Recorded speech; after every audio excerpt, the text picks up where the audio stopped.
omo eboabo for a crucial game etoja Women's AFCON 2026 where a last round of matches ayebo na ebo area ye rep our quarter final so far 7 teams and a qualifier omuko quarter finals of the Women's AFCON na Ghana ye group Cameroon on winning 2 games that are hobia only the first country our qualifier or round of when you quarter final yes quarter final Cameroon Morocco host nation Algeria La Côte d'Ivoire South Africa Malawi are qualified and then Nigeria and so Eboramu den 7 out of 8 and the slot na kano between Ghana and Mali. Now I'm out pressure and tension about game in papa.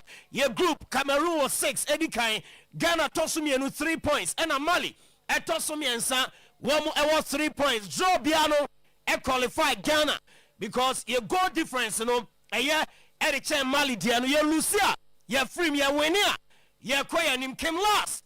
Head coach Eddie Mother Black Queens of Ghana before the game, and we didn't come out at the Afa game, and when I came last, and I did to just woman as a pressure game ni papa, but no baby on him about na yeah Juma Bedruno, and ya do mobile pressure be a formal, and Mali gamer ebaso and you 8 p.m. Looking forward to the next one. We were a little bit unhappy with the start in previous game, even if we felt that we came back pretty good in the second half. But we have talked about it, we have learned from the game. We know that we need to play a little bit better tomorrow. I'm pretty sure that we will do that. That's why we are in professional football. We all love the games that means a lot. The friendly games can be fun, it can be good for the team to practice new things, but that kind of games, that's why you're a professional coach or a professional player, so it's just fun, and from now on in a tournament like this, it's a must-win game every game that you are playing, so it's nothing special, it's just to grab the moment and enjoy the day. It's not negative to know that 1 point will be enough for the quarterfinal, but in the same time we need to build the confidence, we need to improve, and that's one reason that we're going to go for the win tomorrow. For me personally, I don't feel any pressure at all, not for a single second. I think for the girls, I can't talk for them, but they look pretty relaxed, and we have been, of course, talking about football and things like that, but we also try to relax a little bit and talk about other things. There have been team building activities, for example, that I think can help in this stage where we are right now. So I think it's more for us to... Came last, Choking Green, Ninsem Enono, Jennifer. Thursday, the 6th of August 2025, August on the break. So CIC. August, take it easy. Take it easy. All right, so stories about FIFA. FIFA's leadership apologized on Wednesday following the controversy over the plan to open the World Cup to private investment, whilst reaffirming its full support for President Gianni Infantino. Yes. I don't know, England fancy they smuggled something in. So they are putting pressure on him. South Korean police raided the premises of the National Football Federation. Yes. Reason is saying I can't fast appointee Hong Yun Bo. Can't fast appointee no more. Hong Yun Bo ne the coach na. Come appointing as coach on the national team called World Cup. If he say quan FN fast. It was on radio. Yes, part of the investigation. Police for corona. Gary Neville and the Guswa was say on Tiasie. Say Arsenal for signing Bruno Guimaraes. Yes. I've seen this 100 times and it still drives me mad. Yes. And there was a problem. Not about the quality of the player. About what? About Sikana. I'm they turn on with me age, no. And you feel say with Arsenal squad ne kutomu sisiano. You feel say Sikana was solo. You feel say Sikana was solo. Then is about money. But say won't mean separate the quality from the money. Yes, or kasa utina no san kase though born in Bo, but looking at his age, how many years are you going to perform for Arsenal and stuff? Defending. Why? The Obunidi, Nipa, the Okazano. Oh, Gary Neville, like I say. Okay. Gary Neville has criticized Arsenal signing of Bruno. Gary Neville was a king. I ain't Gary Neville. Okay, so maybe exercise with 10 seconds. Yo. Now, media, but it's not about the message and the messenger. Okay. Oh, you're very saying. Gary Neville. Okay. Gary Neville. Yes. So no Manchester United. I am former Manchester United legend. Okay. Oboya Ewi or Manchester United mwa. Yes. Gary, Gary Neville. So a pandit. yes, he's here to pandit. Okay. Ono Gary Neville no. Bajo timi. Was ono Gary Neville. Onipa na ye kana asem no. Ono Gary Neville. Me so ono Gary Neville no. Enya kasapa ma transa. Honorable Gary Neville. Ono amu no. He was born on the 18th of February 1975. Yes. And he retired just 16 days before his 36th birthday. Yes. To a no more bobola, Kakreblan Konya 36 years. But he won a lot. With that, he won a lot. Irrespective of time. He can't, he's a 2 Champions League winner. Baba. 8 times Premier League winner. So I don't know how to say Ono si obi equal 29 years. yes. It is wrong. The quality there is not in doubt. Yes. Nemo menyesa odi say sika no ebe kwa akoto. Masema American say okra wabua. He won a lot. Yes. Even at 34 years he was still winning. And this will be or 28 no or 29. Na say it may we need be at the age of 34. Omo bo no mvienu. Aya wasem na obeka no na atwa ho de abusa asem. You were playing 16 days before your 36th birthday. And me sure say na age hu dis all ya de ntina na wo bo. And you were still playing, you were selected. Me age ninti na oka say But Timasa me tan about 15 years me say me titi me say. One guy never no okasa. Da bisa say me de me boss. Eh twi na me kan. Ono guy never no. Nipa na nasema ba ye kan no. Ono no de. Ono obobo la ka na otwi mienu na onya emfie aduasansia na odebo. So I want to assume say Abranti or say nimfie kwa animu nti 75 million no do so no. Ebia onti mo 36 no. Ebi obebo do 34. 34 no eyemfie num. Tu ko to play obetima bobo ama ofie nan na mfie num. Ana mfie miensa mpo obebo ama otimi agigi nkruwa. Eno nye. So the 75 million beton because he's talking about the quality. Was the quality is not in doubt. So the assumption is that the quality will be there for at least 3 years. Yeah. The 3 years no but also omo ke kan simbia. Eya na mo so omo ye pandit nti ma ye nka bi. But some okay wo kasa 36 years na de bobo. Obi anya 28 as em fa. Ase na wonka. Ase o ma no maka. Ese o ma no mka sa no e omo ya. Okay, so what is there enko? Unzo oti as ma see a problem yo. Tottenham Hotspurs have reportedly stepped up for the chase for their next bomber, Cody Gakpo.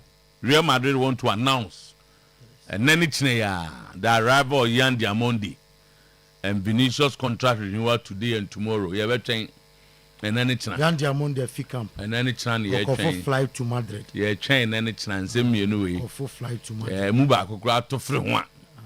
The The Real Madrid media at Oyerepa. Okay, so PSG enter advanced talks with Barcelona to sign World Cup final hero Ferran Torres. Lukaku in agreement with the club, giving 2 extra days of vacation. So more 75 million. Bruno Guimaraes. Yeah, I'm going to check Lukaku. Yes, when he signed for Chelsea the other time. Most Salah, there are 25,000 people here to welcome me. I don't remember seeing this anywhere like this before. Moved to Transport. Say Liverpool, say Liverpool, then you know when won't be that. Say all banana nipa 25,000. Do Istanbul. Ejina ho Asian. Must say I faced in a financial nightmare. and Pablo Longoria is at the center of its senior figures within the club reportedly fear that if OM failed to sell a significant number of players, they could even risk relegation to League 2. Okay. Back home in Ghana, Galka, the Ghana League Association, and then Omugusua prepare for their top 4. House of Folk has not yet responded, and that they are up to the end of today. Say Omo Ebeka, whether so many Johnson Bisia kind, whether they will agree to the terms and conditions given by Galka. The decision follows a meeting with the 4 qualified clubs, Midiema, Bibiani, Gold Stars, Azovok, and Dreams FC, who expressed their readiness. League, Dreams FC about top 4. Really? Ghana League. Well, however, with the top 4 scheduled for August 26 to 30, and the Democracy Cup set for August 28, Hearts must now choose between the 2 competitions due to the fixture clash. Oh, okay. Heading. Mediama SC and Nations FC will discover their opponents in the Carpenter Club today. Yes. Nations FC will know the opponents first with a draw scheduled for 11:00 GMT. Head coach Ibrahim Tango says the sides will review their performance after defeating Yamoussoukro Select pre-seed side in a pre-season. Okay. Close sources. Asante Kotoko. And I say Eric Tinkler has recommended a South African coach to join the technical team as an assistant. Close sources. Close sources, yeah.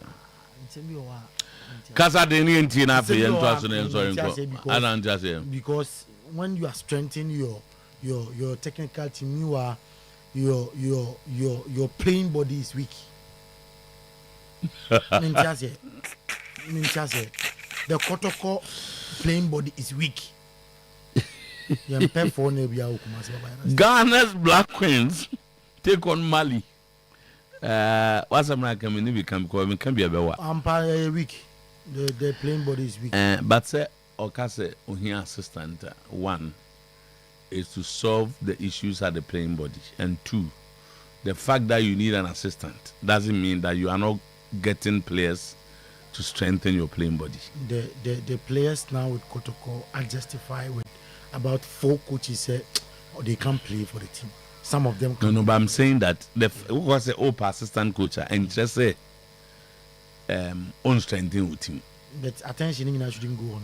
But who says attention? Was it close sources that just one of the top-notch coaches, and he has to work with an assistant, an able assistant. And justify now.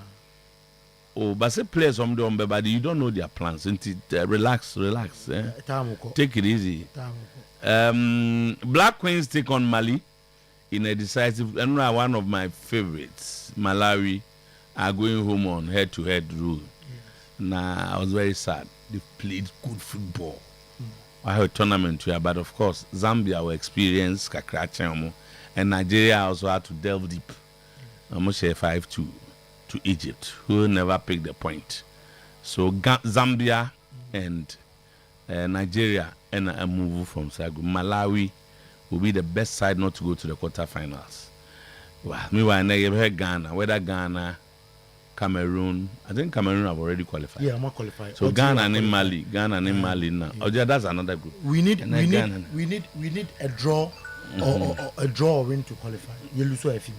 Okay. We need a draw. I hope they will go through.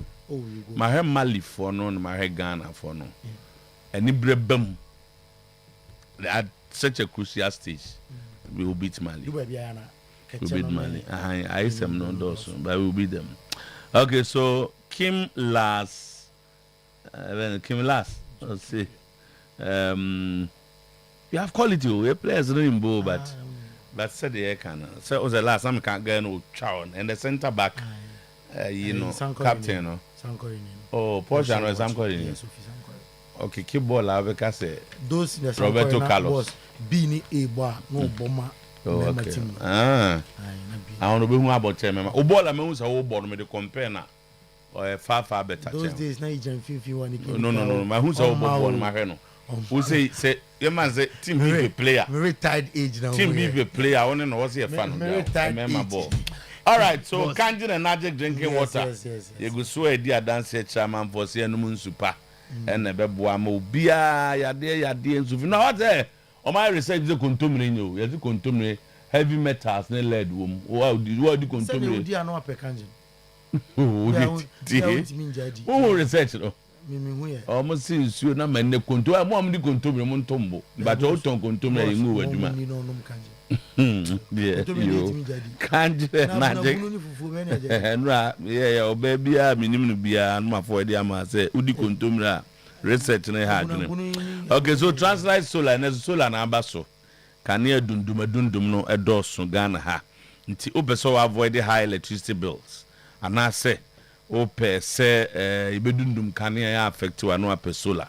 Solar energy will translate solar or more energy aba. Panels ya be go so na afi awiana boso na convert ona wokono and the solar uje bi ofia forever and ever you have no problem eno na ekono translate so ye solar no mama mfi num kopim du asembia aba ho a baju sika sa na tiem number is 0242438746 go for solar 0242438746 0256040838 0256040838 na fe baba wo ba no first flight consult yes omo de adwuma omo de 9 peme boss no ekodi di kan se we SHS na opesa to school so abrochi na nya scholarship tie ni scholarship e de kwa abrochi ko sua de no this odi kan esua de bi en so bi na omo ye bi betimanya scholarship e na efe bi SAT and no and ultimately ko America ko so ade o pass e no pe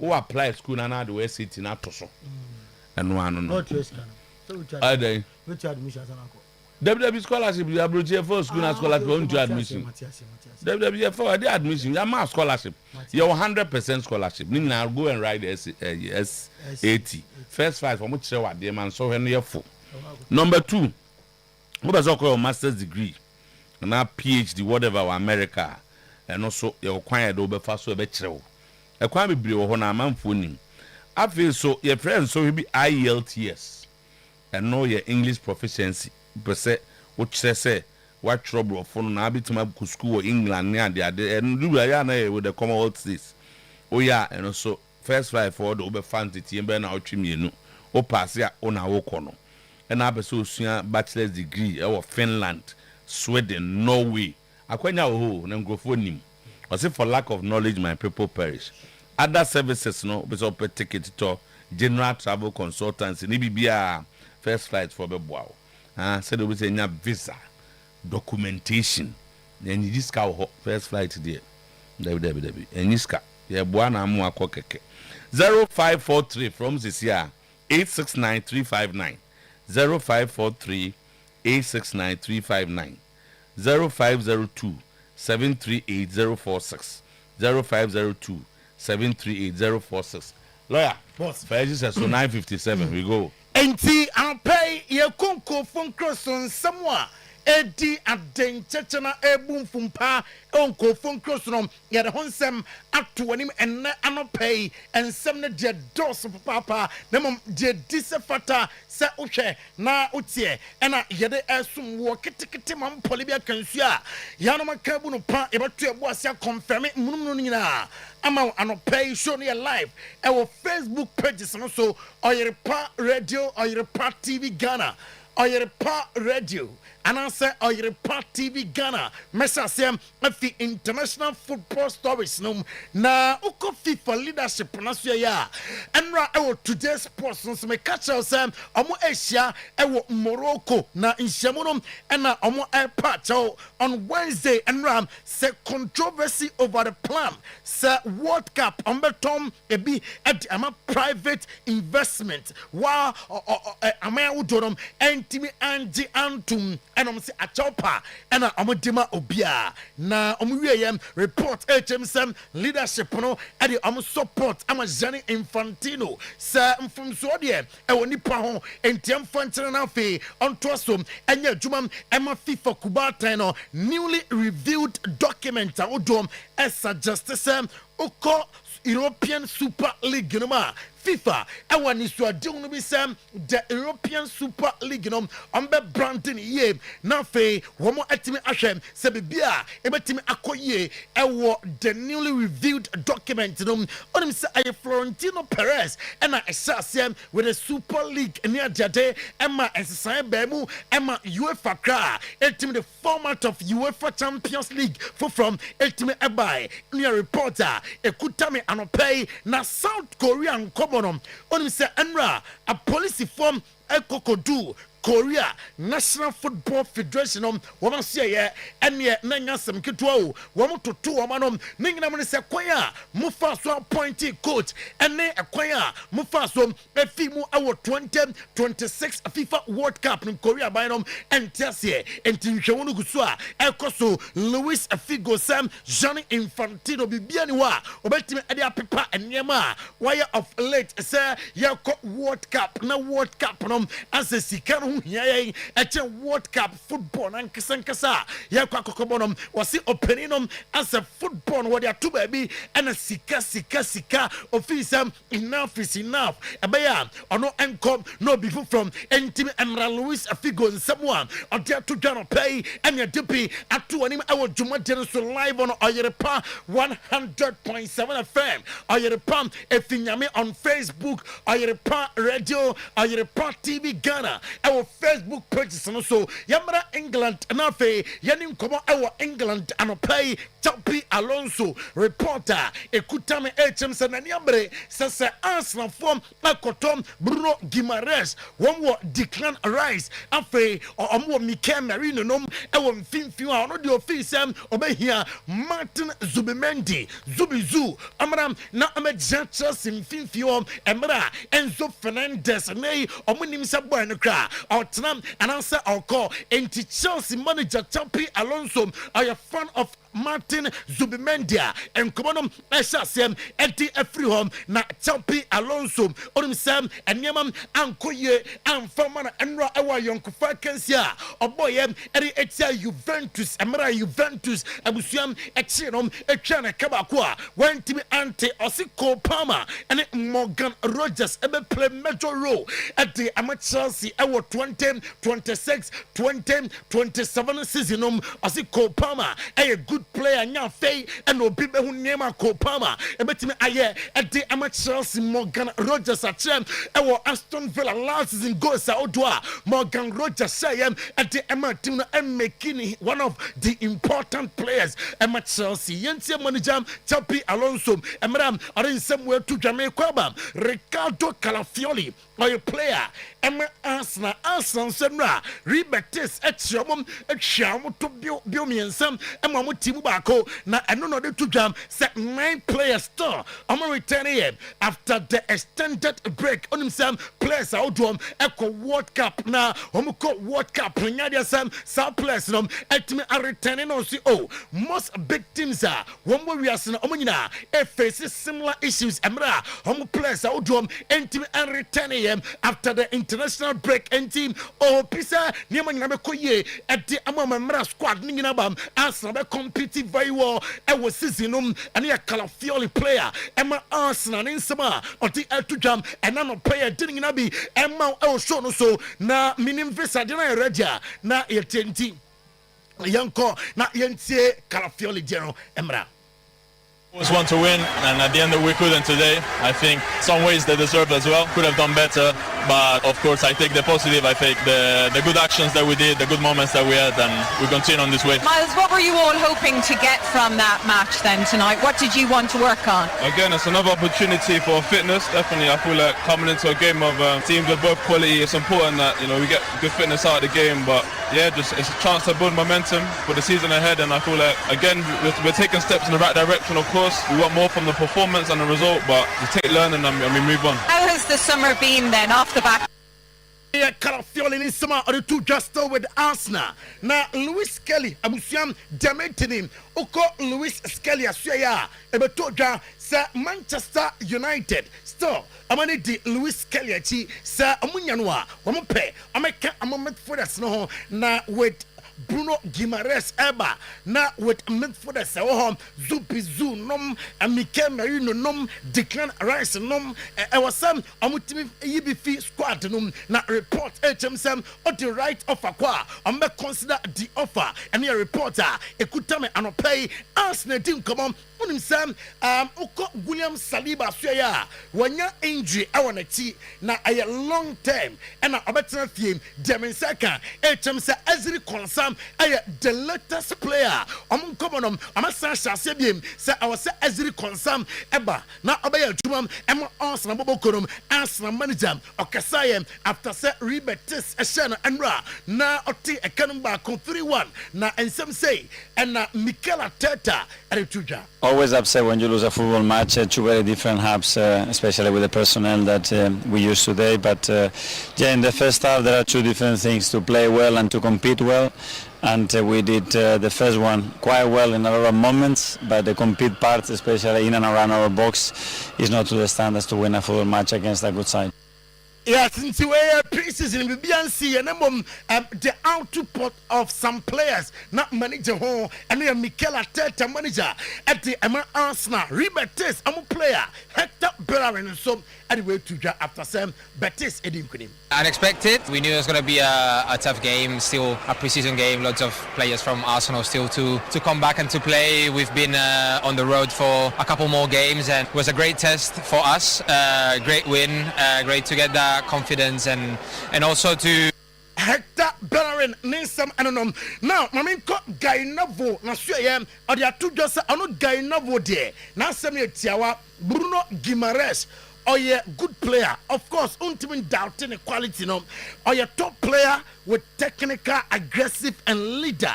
Now, one of the best Premier League players. Number with any age, any sika, answer, any tournament, and no any on Gainavo, any issues. I see official with any age, no sikanum, then you can say Duru, dear Edua, and then Coco Pima, and then why medicals, at Timmy Ariam, at the Arsenal, Liverpool, Abusiam, on Sam, or Amatobakum, you know, at the Amam, Urano, Andoni Ariola. Now, Andoni Ariola, and I said, in this squad, and penform, I work it behind the scenes, or believe that. Bakum Yunibim, Baba Kahonafe, I'm a complimentary squad, not Sabia, Ebekoye, at the Ama Liverpool, or still Liverpool there. Say, yes, started English Premier League, at dear France, Nim, and it's a win a trophy, and what to and I'm AM, now only said Jeremy Jacquet, or the two jam, say, a better fit for the season. Victor Munoz, our home, and I say, I'm going to try to say, Bradley Bacola, dear, I'm betting AM, not Bradley Bacola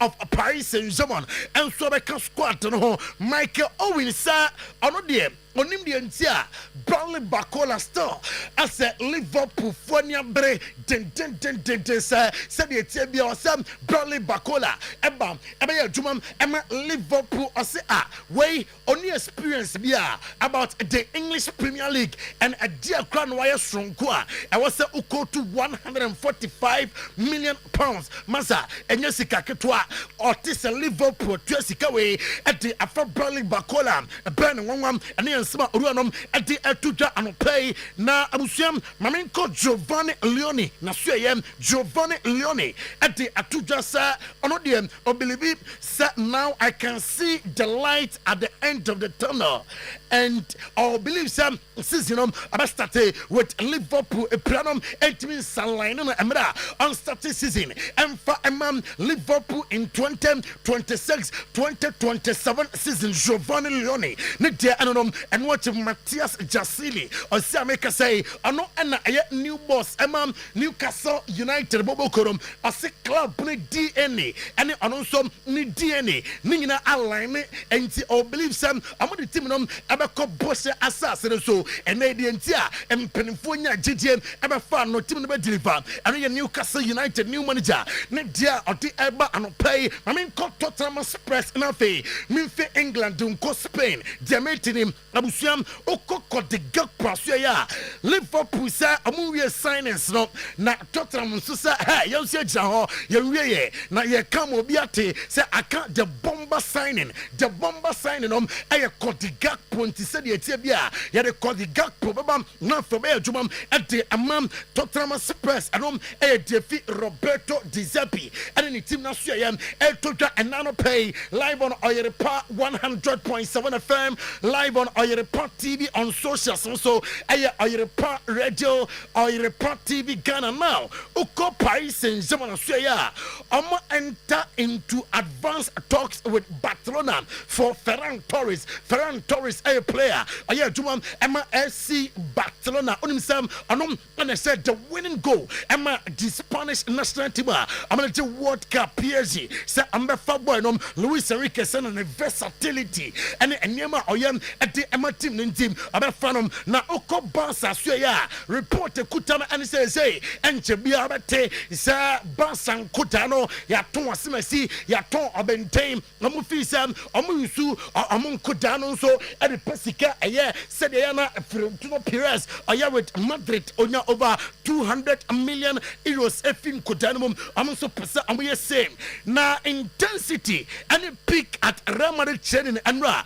Vadibas and Yansam Ketua Bonfa training to Sumami na Yenin Kobi and na Anopay na Oko Madrid Asuya Meno Akasa Sisi Yan Diamondi I'm the green lights Ramano Yan Diamondi Busiam the flight I ready Obefion now for joining Madrid I was Spain when the medicals now pay we're joining the preseason now I'm expecting and exam Vinicius Junior contract extension and after Yan Diamondi deal I'm announcing now and watching Oko Vinicius Junior so yeah Demetim say a very new with Madrid until 2031 na katuam ebe kosuru na meeting because so enra visa enra meeting na odua e koso Madrid na doso makacha say before enra na Jose Mourinho ni Vini etimi asia na enra papa na nkasa yes always together Florentino Perez and Vinicius Junior na amusia ni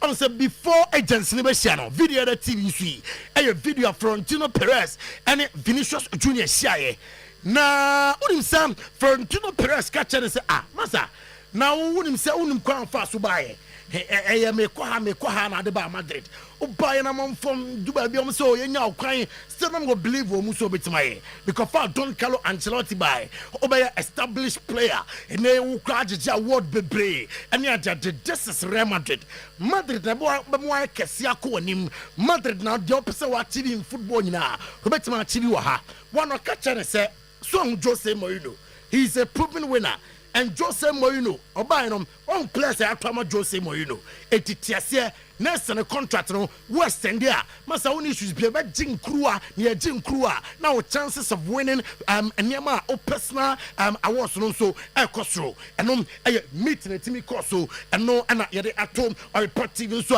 o hwe bi enano pay uko Italia memfanto anim Romelu Lukaku yes team number no 2 days say on returning to training e wo Stadio Diego Armando Maradona that is Napoli yede won some to anim and paying 10 times Teki na yenim koma our Teki mamu ho Mohamed Salah unim sa ni move to Transport nom na nyasam ketwa wakama supporters supported Transport at the Emma Mo Salah hey Mohamed Salah set for Transport signing after heroes welcomed by fans and the video them and a damn I report TV no na at Transport Mohamed Salah prempren obeje sika pa nya sika ketwa na oje na otwe sika oje based on the latest available 2026 salary report obe the highest paid footballer in Turkey Super League on say Mo Salah of Transport 17 million euros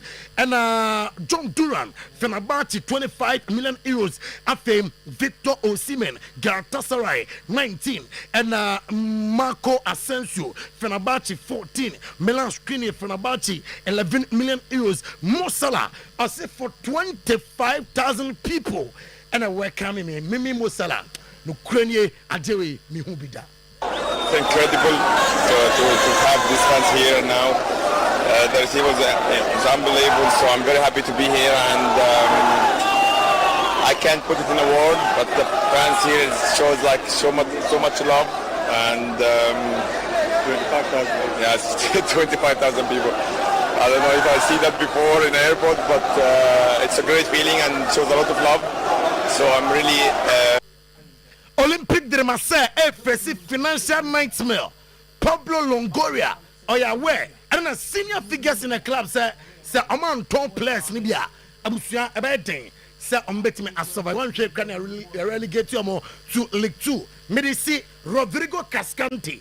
And Madrid and Barca say I don't know a tag of war wait he say a friend tag of peace na Jeomie Rodrigo Kase Nakoma and it's over time at the Como no see a kind ama Real Madrid na story ni say Barcelona contacted Rodrigo Cascante ne camp say omu hia Rodrigo Cascante ne mom omu ko tu sika bia ombetua 75 million euros tua nefa Rodrigo Cascante still Madrid Elchadim say Amonsam ebetime aka Rodrigo Cascante. The heat is on. Enti anopay young Franco phone close to some MFC on Oyerepa 100.7 FM. Now for today's sports and to also with a boss player or the Obatsechi no to more Timbo Champions League. Na with the Mikasama Menyasem. Happy birthday to Jelen Adepa Afari. Jelen Adepa Afari. Of Amsterdam, we efi umame eno papa ho enti abusuam ye dene nyina asi nemum akwarom wasini dan elmade krumo onye Catalonia ne enti sports visa udada ye asi president Chako president about toothpaste eno na eboa ma osinye fe ma wanum nkanye hwam ma entokro bia wo sim no enchetia emwa wantumi ma emedi agro e wo sim anadwo awada president ena edisa adwuma no edi amount na president Ghana Dental Association ajatum anopa anadwo ubetwuse o sori anopa abeda ubetwuse ni nyina no president ena eye papa ye kamfo edi amount president no me wache say obi a ajatum entiano ena wose ode etwuse president every smile matters Bosomtwi Community Bank PLC tieniye pa baby account ewo yen asoye akwano tie pa o tie alo de atoso current account savings account consosu savings kidi account na fixed deposit first to account ni mu odiska to mu a yen na ye ma adwumayefo ye na ma customers sika a ye friend loan ese fako dwumadie bi a wodi bi an fakodi emfaso ebeba no fakakra bi bra esan bre ye aso ye Bosomtwi Community Bank PLC na e loan se de ma no ye hwese interest rate da ho na ye ketoa bi your terms of payment are very flexible. In cost loans, transport loans, microfinance loan, salary loan, commercial loan, bonanza loan, social loan, church development loan, and a face agricultural loan. When you na sika the amount, said the bear brabono, setremu ebe hin at the amount. Electronic banking app a year Juma star 992 hash USD code neso, and a face Ghana Pay. Okoso abetim near the Juma around to 29 cry emra yasoye. Ubusiani bi odofo bi wa manone o send uska braye ho nebeje local transfer bi apeso ye no Bosomtwi Community Bank PLC ye bi e the amount head office e okontenase atonso agogo jaache ko food trader ahinma kokobe adwunase ebuakwa atonso bokura putoja magazine ene abinchi market ye branches e ho frame ene ndi nkomo 03220 98076 and a 0508642705. Amin Scientific Hospital, the best alternative medical hospital in Africa. Yadie bi anu DSC no oba ye ho a ye be fiu afidie no ye do be gina so utisu kwasi unase na ye free nipadua no. Yadie bi a e ha no e be yi abeto afidie ne so said be ya enu a FDA aja atum se betum de asanyarewa no. ye de bi kan wo Amen Scientific Hospital a ubenya ayaresa ye okuma se atwema tachiman kwada so fo ase kwan so 18 other branches e wo man Ghana mu a baabi abewura e wo ye branches ni nyina no ubenya ayaresa ye wo enchi boga wa bibiani akra takrade tamale atebubu nkoko sunyane ho sehwede bi so ene hohoi for 0277 001234 0277 001234 and 0241 367349 and Amen Scientific Hospital in Kasa. Kangen and Magic drinking water. A insu papa, a insu krojen. A alkaline water. pH no ewosopa. Kangen pe and the pH tester no is someone. Insu ne so purple. Emma who say yes. Insu ne e kama. Insu bi o the pH tester ni so mana so ko. E bi so green. E bi so colors ahodo. A chese insu ne nya papa. Enye nsu e wo so nom ko nipadua ni mu. E bi se nipadua no ehia nsu papa. Alkaline water na etumi a function ye. O liver, o kidney, wakoma ebe function ye a. Kangen nsuo no ena ewo se onom. Afei minerals a wodo ewo nsuo te se magnesium, potassium, iron ene calcium. Kangen nsuo no ena sa minerals ni nyina ewo. Nom kangen na edakama. Nom kangen akoma no epompi moja no ekɔ nipadua na kwa ba bia. Nom kangen then detoxify your system na ebrofo kese na chese eyi acid efri nipadua nim na alkaline abetenem. Alkaline ba yade bia entumi enu ni asie. Ensuo no upe bi ato Abrema UGC Tafuni Road Abaru Junction ebi oho. Afe so ye distributors ya to mo e de apete. Kumasia Pakiki ewo stadium. Ashtown okwa Asumankwa Hini Junction ensuo ni bi ewo ho. Ye wo distributors, so distributors ewo nkran. Ye wo bi ewo Takrade, ye wo bi ewo Mankasim. Eni Koforidua.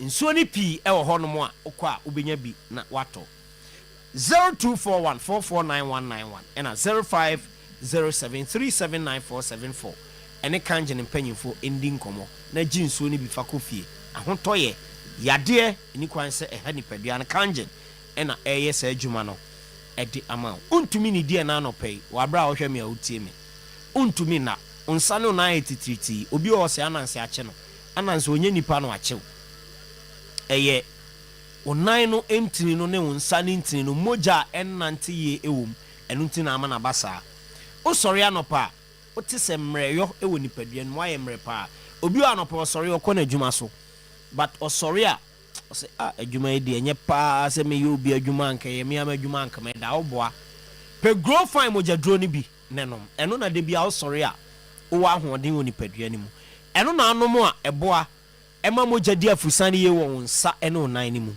eno na onomu a eboa ma odidi kama na oda kama eno ene edru a onomu a oye oba na ubu nsa moja ni tubu so ubu nsa wayase yo ya ubu nsa na ensisi so ema wa broni beka se absence of menstruation grow fine edru ni pe ene hwe esiesie ne ma oba de bia me ba na mbeka kofo ebi wa me sori om se mensisi di o chechemu yes grow fine edru no doctor oye no your friend the menses doctor enti ni kwan se menses ye problem edemo bia make sure so benum grow fine edro ne be sesi why your besima kama edro ni bi o misi e ba kolna ke ba smart e ba fred mens apidank pure leaf afeura chemical shop bia herbal shop bia e wo my Ghana mu abenya bi ato bebre no e wo digital herbal clinic Kumasi Amekom roundabout Bank of Africa wonmo a fre naji edro ni pi efa kofi konom nenya ahoto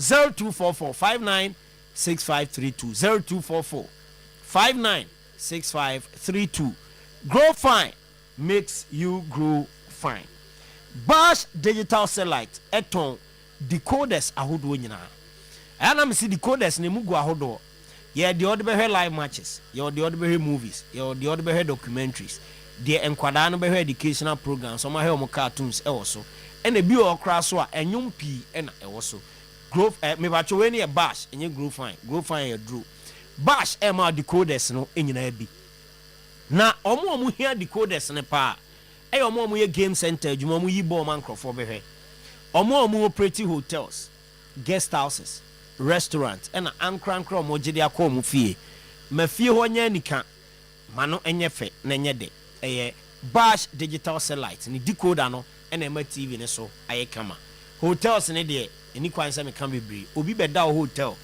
no so TV na ma echena bi o ma bi na anom koda hotel bi wo ba bi na sa hotel na me kan o ma asem no na me chechem che danger man hotel a o press hot water o ho no munya hot water na dan eto awo so na nipa kura nya hot water e ma nka nyame nkwa nka akwa bi ne body hye na sa me ma press hot water wo de me no so all super cold water sa hotels no e na akona akoso TV a na enwanse na egu ani beje Bash decoder ni bi na no ene behwe ama decoder no eso ay kama installation door to door delivery decoder recharge bi ama packages no e from 33% discount ena e dema omo ombeto decoder no e de akofi Abrepo junction ship mu Bash digital satellite ho a yedi ejuma for 0556287757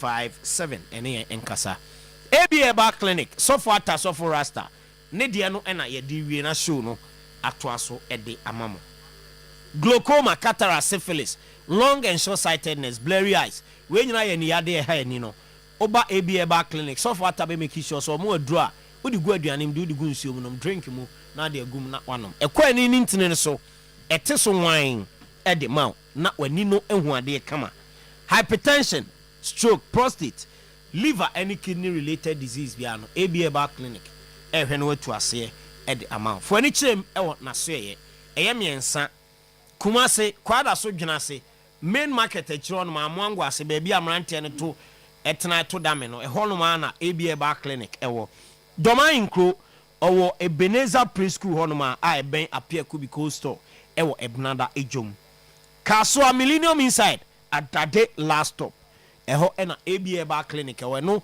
ena e brancha e foforo kra wa bi enu ntina de bia mekase mo amo Greater Accra region mo amo Central region mo amo Western and Western North empo Eastern region for betim de moni achirem e wo Kaswa Millennium inside Adade last stop na mako eni yade no doctor ebitu ase frɛ no e wo 0541 565 199 and 0502 812 0502 812 161 10:25 today's sports me say the man who am na qualify for no who am na qualify for quarter finals Nigeria and Malawi sir aye say no Zambia share Malawi 2-1 but Malawi goal difference no eh change Zambia there and tomo running head to head for the three teams run head to head for the three teams now head to head ni nyina koyepe because Malawi share Nigeria and Nigeria share Zambia and Zambia be share Malawi and the three teams na say among results with Egypt no be call off sanity the three na ye no obi anya 3 points from each team okay Malawi share Nigeria share Zambia and Zambia be share Malawi all right thank you running head to head no and just my team there's a goal difference no na e de Malawi my team no progress that's very good Malawi omo ya dey say first time as omo quarter final okay Fawaz with that CP and Fawaz Steve Amos and all of that nam cast my team Malawi was going out you love to see them play. Man Nigeria top group no by virtue of goal difference almost share Egypt 6-2 and let's say what it means is that go fa will be a scoreline against Egypt become and say head to head because the news when they are running for the three teams na mumu and sankwana ye de money man ye adwuma there be say unse you running head to head na be unse head to head na fe will be having 3 points between the three teams. So they will not use goals among the three. Head no go. Unse goals ne dey can dey wash nyina abomu. Say head to head ne be pa. Na afia kofa goals scored and goals conceded. Okay, so and man Nigeria. The assumption was that see running for the three there. On me fa goals say mommy and Samu. Debbie. Okay. Eno kra mum checking some hard there. You run it 3 no na head to head near Panafia befa goals for eno they include goals I watch against Egypt against Egypt, against Zambia, against Malawi. It goes 4 goals against. So Malawi are through. Yeah, Malawi the Zambia Zambia the third. Okay, that's fine. So Ghana, say and shy Malawi. Yeah. Say I can one slot pe Ghana ni Mali pe. Unsi a group no Cameroon or Bono we need two to qualify that. Into one slot na aka for quarter final. Ghana ni Mali pe. Exactly, that's what I'm saying. Say. Yeah. And it looks like Cameroon are on my topic group no that. On my topic, say 6 points. But the bisa was Channel also goes those one. You may get them out. And I head to head no. Head to head. Cameroon Washe Ghana no Washe Mali. Into head to head or so. And Ghana the best position will be second. Yes, second. Yeah, but draw cry qualified. But our best position will be second. Yes, second. In that case, Ghana will meet Malawi. Sure. One the top is it Nigeria and Malawi in the top group? And I'm checking on Nigeria and the defense. Nigeria and the defense. What resource ni ba could say? Okay. No, Malawi topped the group. Okay. Zambia are rather out. If the Queens qualify, they face the Malawians. Here, checking my head. Okay. All right. How is that? Thank you very much, Solo. Yeah, that's it. Let's follow my ball. It's interesting. Quite exciting. A man be kicky ball now. What do you say? I'm going to me mumbo. Babo. Oh, Nasa Porsche Boachi. So only Baba is on the Bobo no in Bochen. Not getting Babani Porsche Bobo. I will Kromo. Sir. Or kick ball out him say yes. The 9 or the Bobo or Bobo. Come on. On a left-footed captain. Yamehuno, Unbo. By a number 3 on Yadi. Minimum will be ready. Number 3 in Yadi. The number. I'm just and your boy left. But coach, they say on the same will be or say, boy and Nani. Training Yadi, or the Asimu Baba can't. So, man, but Nanko from Bokrasi, a players who go in your moon time for man. And for say, I shan't tell us a one, you know. On also so Kawansi son because number 3 no moon time for Bowman, what they are. But coach, players in also on the same will be, I'll say, be or starting be a best. It be a na more no better than all of them. But ye children, you know, the one I think is the weakest link. Omo man pass one on the MCC. It's data. Yanko na interesting times ahead. Yeah, interesting times ahead. Right, quick one, India. Gaka pushes Haas into a tight corner. Choose between the top 4 and the most classic cup. And Haas have today, the close of day today, to decide. Gaka say top 4 no, as of folk can decide it, and in democracy cup no, the we are not learning. I don't know we are not learning. To be seen, the Haas ni matches unbearable for preseason. Coach no cry no see the team ni share that ready sir. Ni bo se kapa no omo ko beat no ka kire omo. So the team no cry share that ready sir. Because he's here to get to know the team. Thank you. I know cry the nyasema ositi. We team ni ready league ni start abebo. Some league in the league in the over 4 weeks or the be prepare team no. But the preparation ni democracy cup ni nyina no ba as in preseason no eba the 3rd 4th week of the preseason. Na some na ready so ball. Say well I feel like he's into deciding there. Say ready to say you know. No, the decision comes as to me, but either say Obebo top 4 or what's the competition? The top 4 many matches and when you one off match democracy cup no. So enti ado de obetimi aboba in a situation where in 2-3 days be aboba match no ehon na issue no. We another be a fair example free for who the born maybe be am born no. Maybe how it's very simple. At this stage, you should have a grasp of your preseason matches.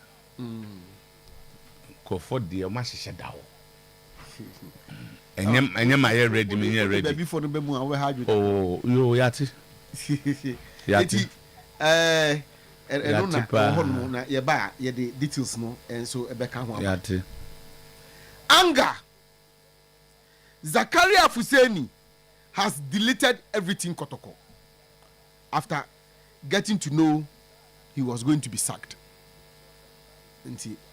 Tama, Obekaya nano na mbeka kire wo ha no say Zakaria Fuseni onhwe no hu na kotoko coach ni impressed with the performance at training information and pay on the social media handles in our delete bibia ye kotoko bia wo ho no nti no am say nkra na odi anso so eno no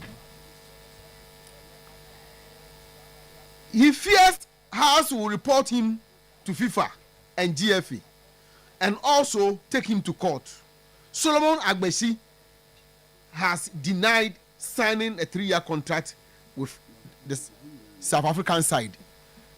Tama, information I'm picking is we got the information and pay Solomon Agbesi on social media platforms. I could try to hold him say on sign 3 years contract bia.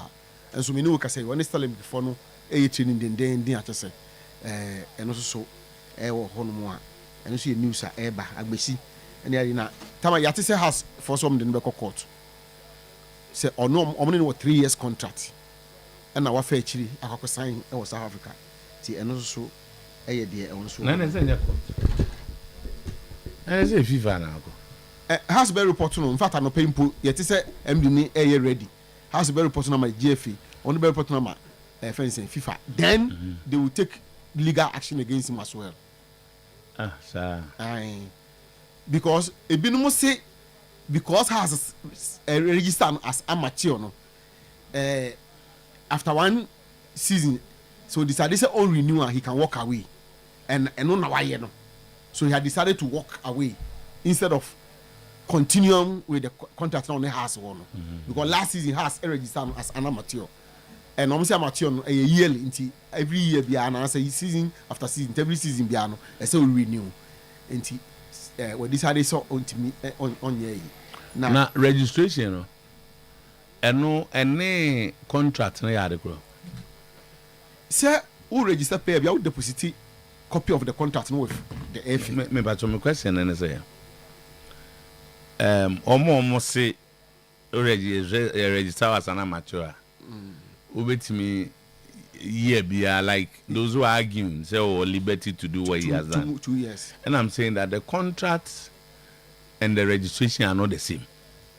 Yeah. You sign the contract that I'm going to be with you for 3 days. The registration is another thing.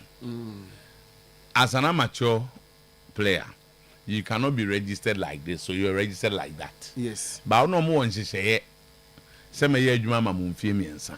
Until after mfie back no, if you walk away, it just say you have breached the 3-year agreement that you have with them. Yeah, but and now senior crown registered into no the other school of thought say it cancels that you know. How would registration cancel the contract? Say the amateur no and the to FA home no.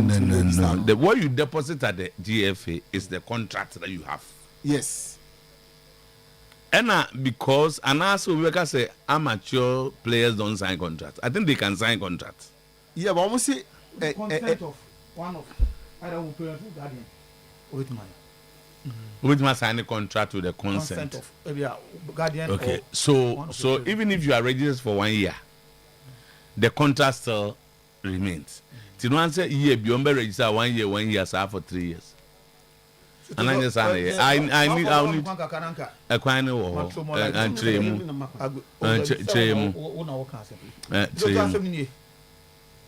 the very house of folk ne Agbesi tenancy a omo agree on the contract 3-year contract now. Has echo register no FA no. That was the day FIFA ban no by house of folk so they won't even register player be until omo TMX no was closed down so wait me a register player. At that time the only opportunity around house of folk me a register no was that you knew that amateurish you know and T1 form no be sign now I go through but international ITMX no so there say koswa the contract with the house of folk no and kebo is in we no awie but because now we can say say contract and registration different he has agreed to a 3-year contract as kind of no year 50,000 Ghana cedis house of folk a year first payment now the folk arrangement has been 20,000 first year 15,000 second year, 15,000 third year. And a house of folk 20,000 first year no edimano. And I'm registered as amateur player, hoping that obu tres kadi we are na the rest system no. Season na end. And agbesi every say our advantage. Who's the players no? Agents no, and a control them. At the first was that has a man assurance, and a committee, the board chairman. I remember you can watch more. I'm cast on to the board. I'm free even as a crown. They are hoping say be able to do for him. So what stretch you say? They say you baby. I Gina say because o kasemuno. O say Bibia play to his advantage, which means that's how he see it. Okay. That's how he see. I don't know agents no. Okay. So they cannot see from a vacuum. And to be a mrenumono, ye didn't come. I know I will get something. Emremuno say o register as an amateur, baby na ba for no. You have told the whole world that he's an amateur player, and therefore there cannot be another contract. Sana. This is what I say. And you know, no, say, "Oh, na go tell we are seeing as well amateur no." Me amateur no ma bomb 1 year we dia. And yeah, make me come back. So that maybe he's thinking the amateur team. But that, what is the law? Negates the original contract. Go back to that contract. Ejedi Zakito Jina. I ball actually. Amateur player. Former. Yeah, man of former. No, year division 3 and 2. Okay, I'm seeing you face. Why look at face a CEO down. Omunyo bien why CEO. Fawaz must say. The Fawaz in Ukraine. But he was a face a Fawaz the man with the Omekanda. Zakito the na Fawaz Bekasa. Maybe the Omkama. Zakito the na Fawaz Bekasa. Okay. Ejedi angle bi wom. Say Bafo say Abrante na register South Africa, and that once he was registered as an amateur player, it negated the original contract. A trap contract. It doesn't. For now, it doesn't. Agbesino official handle say Onye Bibia. Oh, South Africa. Also Onye Bibia. Okay. And then Bafo. No. And then story I'm there, but house for there.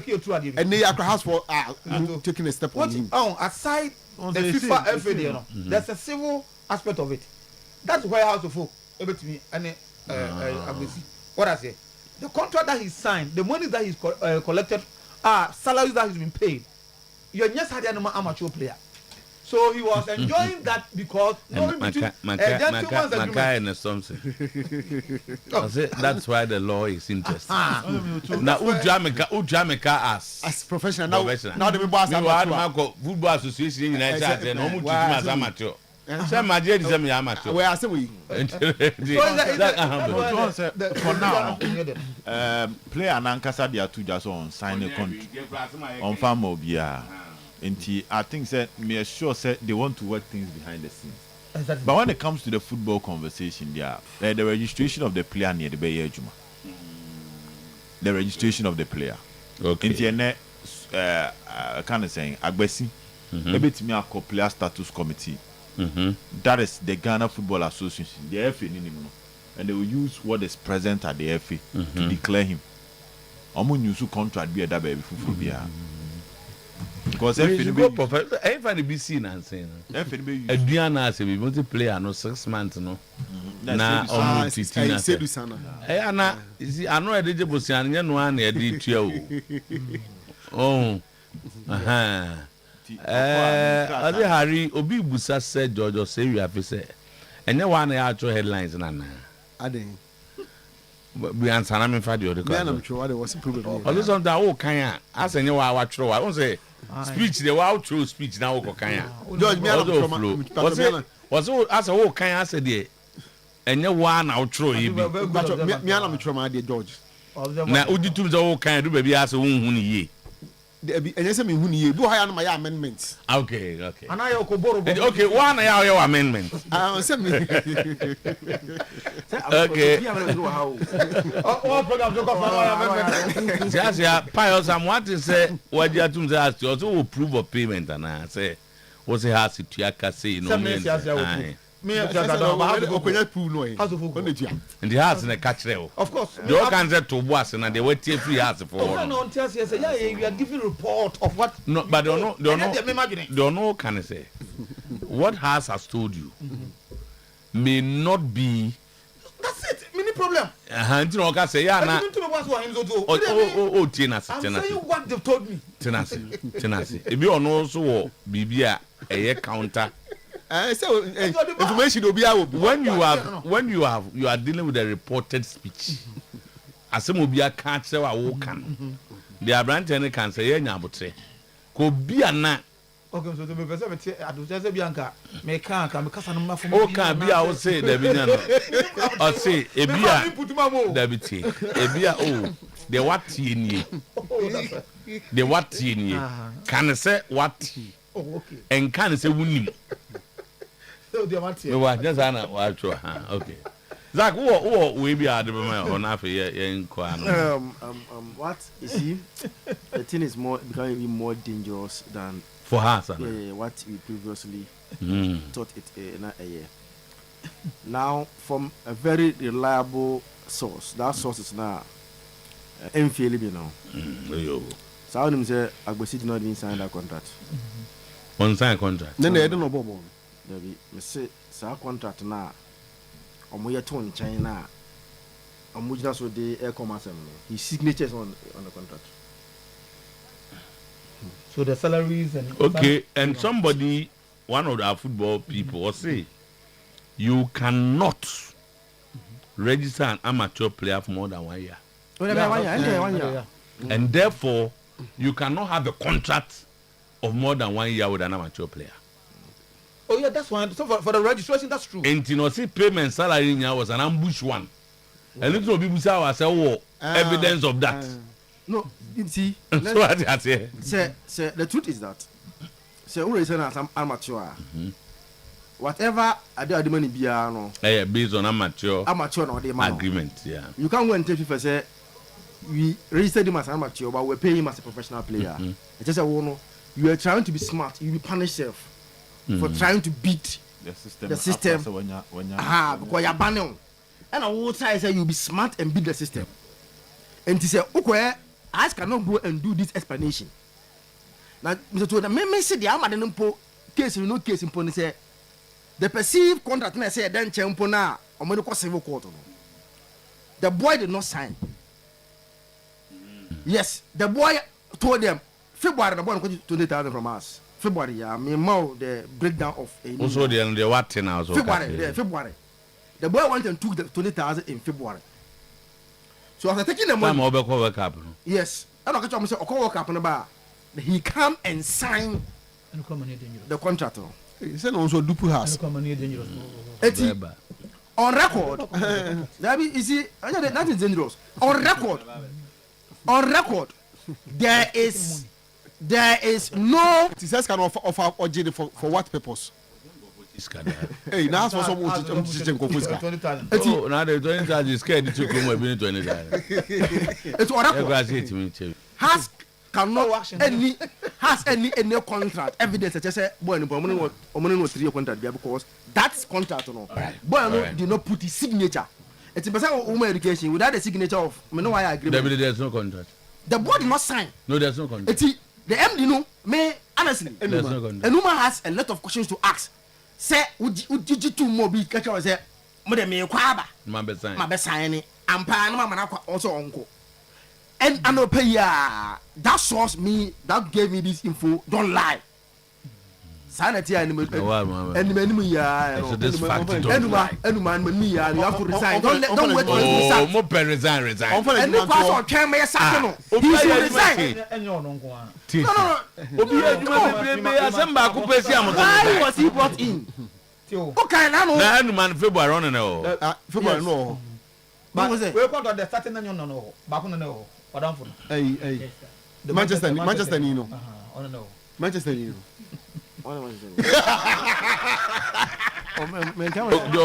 You go to your Manchester.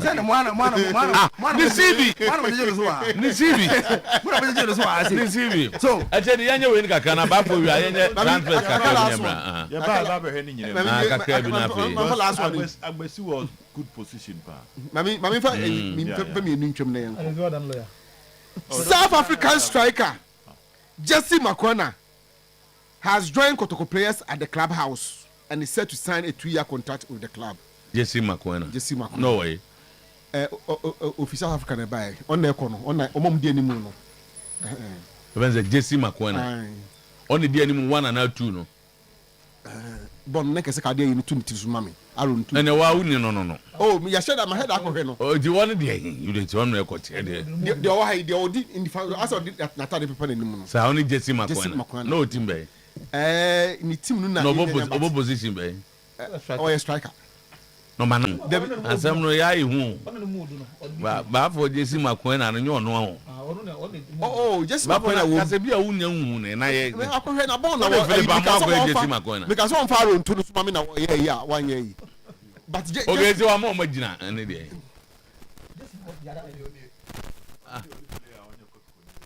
Dia Jesse Makwana no. Baba for the hotel Philip Amoso. Jesse, the Minanya Rastaman in America. Say who no. Okay. Say who. Okay, and now who Jesse. Ba unya mutima no. There be no ye check ya say ke binya itimake o but o dey koba. Okay. Jesse Makwana. Not satisfied with his current backroom staff, Eric Tinkler has recommended another South African to be his assistant. Tama, be 2 South Africa for bench ho. And TM say, fencing, Oma Makandi, she said, you swim good baby because or here sending a normal kakona. This was a crew Nibana over Buano, Emania Jumano. Oma Makani Nano, on your comfortable with them. Into a catch champion for say, or Hamza Munina, David Boyomuni cry. Jesse Makwana, Nidin when an idiot. Me go Jesse Makwana be a mobile. Because so on Bobo, we are not FIFA and the guy that I don't know, I reported on. Only there. By a Ghanaian. Left back. As I'm not even. Obo match ni bi nti yeah left back and ra obo no bi nti I'm sure say Harry Jesse Makwana no bi anope no bedu because Jesse Makwana nya anope no bedu o team ni mu ono mo ye training or a camp team or nominate me nya hu me ye me I was trying to identify him na me team no ye hu adwuma but we na ye be kwa ba because Tibo Makwana na Jesse Makwana akota want me to Tibo Makwana oni me Tibo Makwana Tibo Makwana na sanda obeto akoto no o mfa ho se bia ne contract aka ensa ye akota go timi to stand up mo me anjejo mo so they come by Tibo Makwana menye Tibo Makwana na o Jesse Makwana ni o ade a me say edi a me source ndi ma me no dey say South African at Kotoko training ground is the assistant coach Asat me through training ground that's the only South African so until they young who still find out no only person that did Jesse Makwana David Abinya coaching. That's it. Left back and coaching. Already before I could do so we by this time count. So Accra. So look Accra. Oh office. Yeah, Zach. Yeah, go you kakana. So matter of phone bra. Yeah, we just so some minutes ago, Anna, Fabrizio reported say last week, Ama young Jomandi Kwan said he should travel. We was in the plane too and finalize his medicals na omunye dini. Ah, okay. Say Kasenya na beat bo. No confirm say left back your friend Oma. Oh, Ghanaian. Oma, we Jesse Makwana. Say na ye hwe phone so worry oba na say Oko fifa kuku ne to to feed in and as only na aduane no ani. As I dey Madrid for yi. Omo ni coach ni ya. Players dey we asi ni am tom. E ma no. Omo ko so am mo nko. Ado omo da to coach na na. Munye mun fa be debra. Team there. See the Florentino Perez. So to Ekomu in the last 2 seasons, Real Madrid have gone 2 seasons without winning anything. Omonjeshe in the last 2 seasons, major trophy bia. And he not like he's very bent on winning something this season. So one year, the pressure on him will be more. Do you understand all the transfer that he's doing? Mate Ebimo, why would Yan Diomande play? He played more on the right side at last big than Obo more on the left side. At Leipzig, yeah. More minutes on the right side than Obo on the left side. Now there was one guy also move. I not more on the left side, no. Like no more we no more on the right side. He is someone who can operate on the both flanks. Very workaholic. And another utiete meeting now. Another course between Vini now. Some insiders are saying they're positive.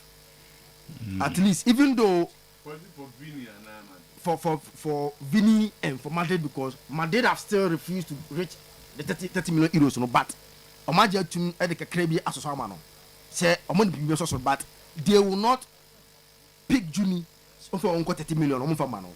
But at least Oma appreciating Kakra from where they know Mujano and I'm Vini a positive when they left there. Positive for Madrid. Not positive for Rock Nation. So almost like a crab. There's some of the almost 30. At least now when they were leaving, I said there's a possibility say Vini might also stay. Unse and I can say Vini problem no a team na no pen I say Emma Madrid enya upper hand kakra because na the traditional European teams need be an air Vini from Madrid anka Perez na so be pa. Unse we have this European team men at Madrid play on Canada. My example na your Mount Tower. Oh na never meant to say. Oh no, say you are giving an example. And me person who say traditional European team being and I come Madrid player Madrid Florentino Perez or pen and then a year negotiation. No akofan o can be we are not just say what's awesome no so captain my example back the traditional team cry or compare Madrid player and on your 30 years or on your surplus so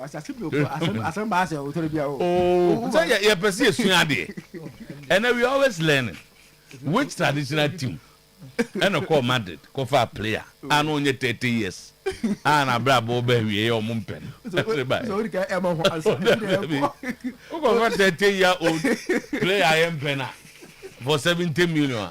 What's the traditional team? At least to get Yan Diomande with Jose Mourinho and possibly add Rodri to it, no. So to Madrid team, no. And Jose Mourinho, he's a manager. Yes, recently, she's a whole fire, no. But he's a manager that you can't take anything away from him. He's a top manager. If you get all these materials, the last time, Unya, Bale, Benzema, Ronaldo, or the Hardwin Kakra, and to get your Monday, Mbappe and Vini as your front three, and then Bellingham won't be no Rodri Rebecca home, Vavadi, into a method of maybe a Rodri, Vavadi, Bellingham. So to Oberhagin, Papa. When should I results run start because if they give you all these materials, you expect to say you start here na results never. Until let's see how things will go. So to 75 possibly to 80 million pounds for a 29-year-old. Possibly 80 or so free. Oh, say add-ons. There's no add-ons. Omo me announcing 75 and nothing more. And I the add-on become whole. Add-on. So, you for 75 for add-ons. 29-year-old. 28, please. Oh, he's September 29 when he's 1 month, some days ahead. 29. 29. No, he's 28. I am only stating facts. I don't know how much yet. Okay, 28, 10 months year old. 28, 10 months year old Bruno Guimaraes. Where a record been see that. Sir, almost a 29-year-old defensive midfielder. Now you're 275 million pounds been see that. Now say 30-year-old 70 million BS in Asia. Dabi. Na obi the one the add-ons. 30-year-old. 60. Ebiasi that Lukaku was bought for how much? Like I say, defensive midfielder. Ebi see that it were a recorder. Arsenal SRT to get Bruno Guimaraes. Now I'm so and after Arsenal game, a lot of Arsenal supporters amunya abetre baby to bad the brand in abetre. One say preseason games we knew how sometimes go for fun. Yes, I baby I don't I think cry.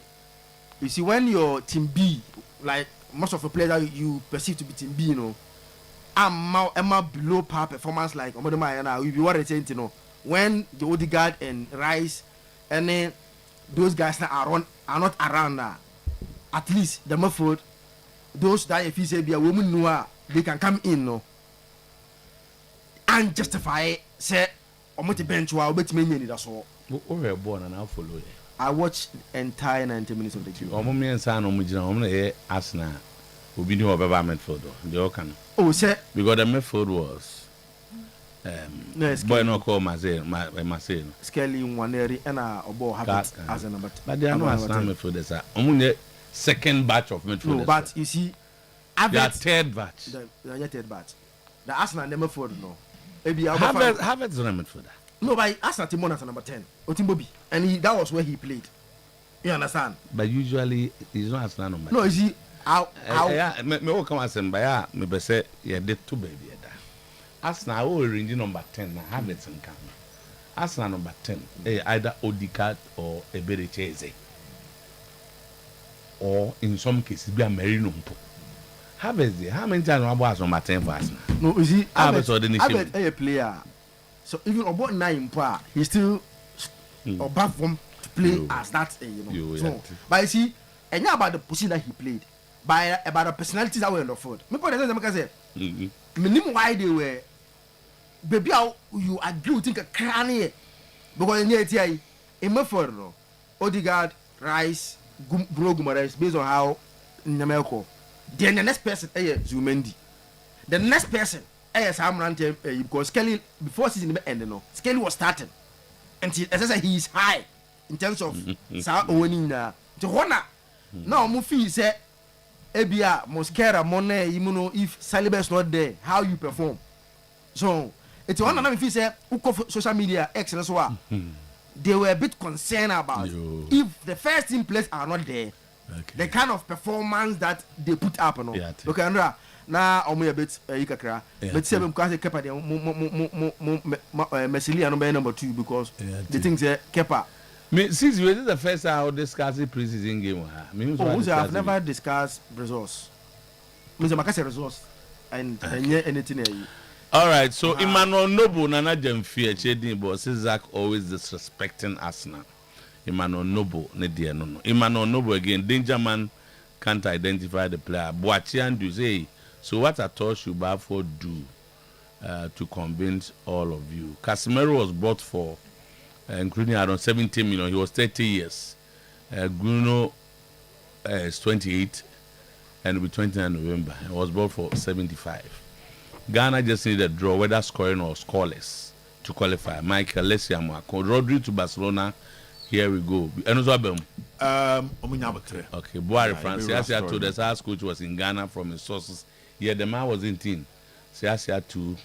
It is true. Poshabwati is very good. When we were in GHS at Sankore, our coach mixed hair with the school boys with a gala and he was good.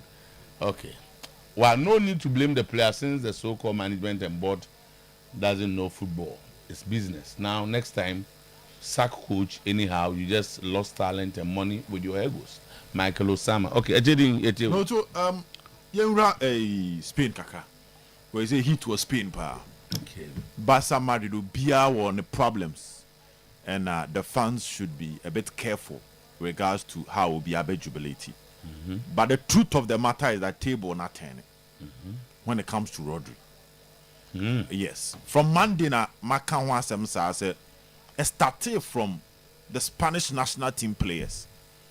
Or Barcelona trying to convince Rodri to join Barca because of Frankie de Jong the injury. No? But now the question is Rodri Edikaka yes to Real Madrid. But Barca felt that Rodri joining Madrid best strengthen to a different level. And they will come after them. In Tisadia, yes, your position when you here will be. So let's go in for it. Now, Manchester City for Ninya hint na no manager. Because Man City adio ma train or Rodri when you're bedding war. Because renewing Rodri's contract is going to be difficult. That is not something Omuni say very possible. So Omuni say, anya this season on cash out on Rodri obeko free agent. Into what they've been waiting for is that they need about 3 clubs where they buy, so that the amount of money on Benya or Rodri will never cost. Into Omote Barcelona the no manager. Now Madrid in common in it. Madrid for now making it clear say they won't go past 60 million. That is the conversation ever. Madrid has on come 60. Now even with that, no, the Madrid will not slow down here. Say Madrid need to sell before they can buy. And player Madrid person Tony Sabri, Eduardo Camavinga. Into the Madrid will not slow after Sandro Rodri on the Madrid for no was Sikana City for demanded. And 2, Madrid as a some creative space to accommodate Rodri. And Camavinga so is not ready to leave Real Madrid. That is the first thing. In Tiano Nanam to Amadeo Nejina Fakwa, Man City so pay 80 million. Madrid no offer maximum 50, accord minimum is 60 million. Now Barcelona comes to the picture. Now the entire Barca fans no so careful near say Barca or registration issue. And Madrid the need to sell to sign. Barca so even if they sign, they'll have issues with registration. And also dear back and also that. So at this point, anything can happen whilst the deal is ongoing.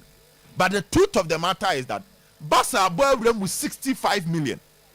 Ama now the offer Barca submitting a higher than Madrid. And for the part say Rodri Betias here to join Barca, so it's also not a problem because of his relationship with the Spanish boys and how Spanish boys now joining in. I'm a person who said that the Barcelona system is a perfect one. He will not struggle to adjust and to deliver. And now the Barcelona is leading. Rodri in common. And then until I'm a Barca fans, no. And ya do so Omechiaye Rodri. But the deal is not a done deal. We can wake up and the next moment, now Madrid increase your more offer. And from our indications, play on per Madrid. But I can't City side. At this point, you no enjoy by Manchester City. Because now, Barca the Beba, Madrid Beba, said you'll be cash out more from Air Road. So prepare life without him. Omugusu budget because they know that they cannot extend his contract. That one is not on the table. Until they say no, we fambra near his enemy. You're changing from the tactical point that any of these two teams, Rodri, he's going to take their team to the next level. Because on paper, Jose Mourinho bought a 4-2-3-1 system. Double pivot. Sawasha Madrid team numa. It's Linkabeka se Federico Valverde Chouameni as the double pivot. But Bon Senni say a TFano. Even if you want to operate in a counter-attacking system, you need creativity from your middle. You need control from your middle. You need somebody to dictate the play from the middle. Sadie no. double pivot na likely say Jose Bebon obia ni bi in Chouameni and also Federico Valverde. Sebon no o de say Jose Crackers obeka ne to atwom. Na Mbappe mfamrika onya more space opponent in half. Vinicius nya more space opponent in half. Because Jose Yebi with Bill, Jose Yebi with Di Maria, Jose Yebi with Ronaldo and Benzema. Mubeba team ni jejire chire a. Omoji a 3-4 touches mutu na omo the ball na do half. But even the ability to do that, they say send your ball na ye no. Back then na Jose was Xavi Alonso bia. Mutu oje ball no just in front of Madrid for omo 18-yard box now. Xabi Alonso bet me a long pass. Even if it's not a long pass, the accuracy behind his short passes was spot on to the extent that the attacking transition, any build up near smooth. Can you trust Eduardo Camavinga for that? After say what Chelsea Bonana, can you trust Chouameni or Federico Valverde for that? Anna? It's Rodri after chasing the ball from that zone. The element I miss or Madrid game after say Toni Kroos score, Moto betima is ade na man. So obey the Xabi Alonso or the Sami Khedira or the Jose team obey building. Any akobas aswa, Moto they no need any explanation. Imagine having a midfield of Dani Olmo, Pedri and Rodri. Now when you're a front line, Barca still doing everything possible to get Julian Alvarez. Imagine them so Munya Alvarez. Na Rafinha daha, na Lamine Yamal daha. But to this front six is good enough for any occasion. It's going to be interesting. But I think say at the end of the day, City and about the side on bit me enjoy. Barca fans the news that is coming that Barcelona is leading. In the last 4 hours in a day, Barca is leading. But as to say, Moto, ni nyina be wie no, asem foforo because Madrid so de no, Bane say they need to sell Camavinga to accommodate a different midfielder, and that is where the issue is. Moto, the amount at the end there, they say news now about was started packing in your macro. I mean the pictures nema, any video nema born on fan to swatch say. Moto, Oba be saying no call Madrid. Yes, it say there. Utumu say Chiridin, the boy is coming in. But minim say I don't think the boy deserves the amount of money Bobo Bono. No. Oh, say your players be or you understand the chase. But one thing about these transfers is that they see farther than we see. Moto who be paying. But they are not feeling the kakrebi. Most often no. No fellas feeling. Omo can be chire so the banana no se ba ku bi na feli. Oh to eba de bia. Ba dodo na ya na fa. Well, me dey go be to me share Madrid team no. Casemiro in the age na ngofo kasa ba se FI. Buto. Me boa. They can rise okay. Midfielder England for they are, but you get what you bargain for. It will be very, very interesting. I mean, I want to see the Oyerepa table also, because you are talking about a player who to top profile be any no more, highest level game changing moment be any. This is not a star. Star as in the level of Madrid Galactico star or no. Maybe I'm convinced who say Liverpool, all the teams. I still struggle to understand why almost everybody. Liverpool going in. Nyati say PSG see omotimi ton bakola they will go in. Nearly tebeti Man City. So muso okay omuja Savino kwanya. They would want to try him on that side.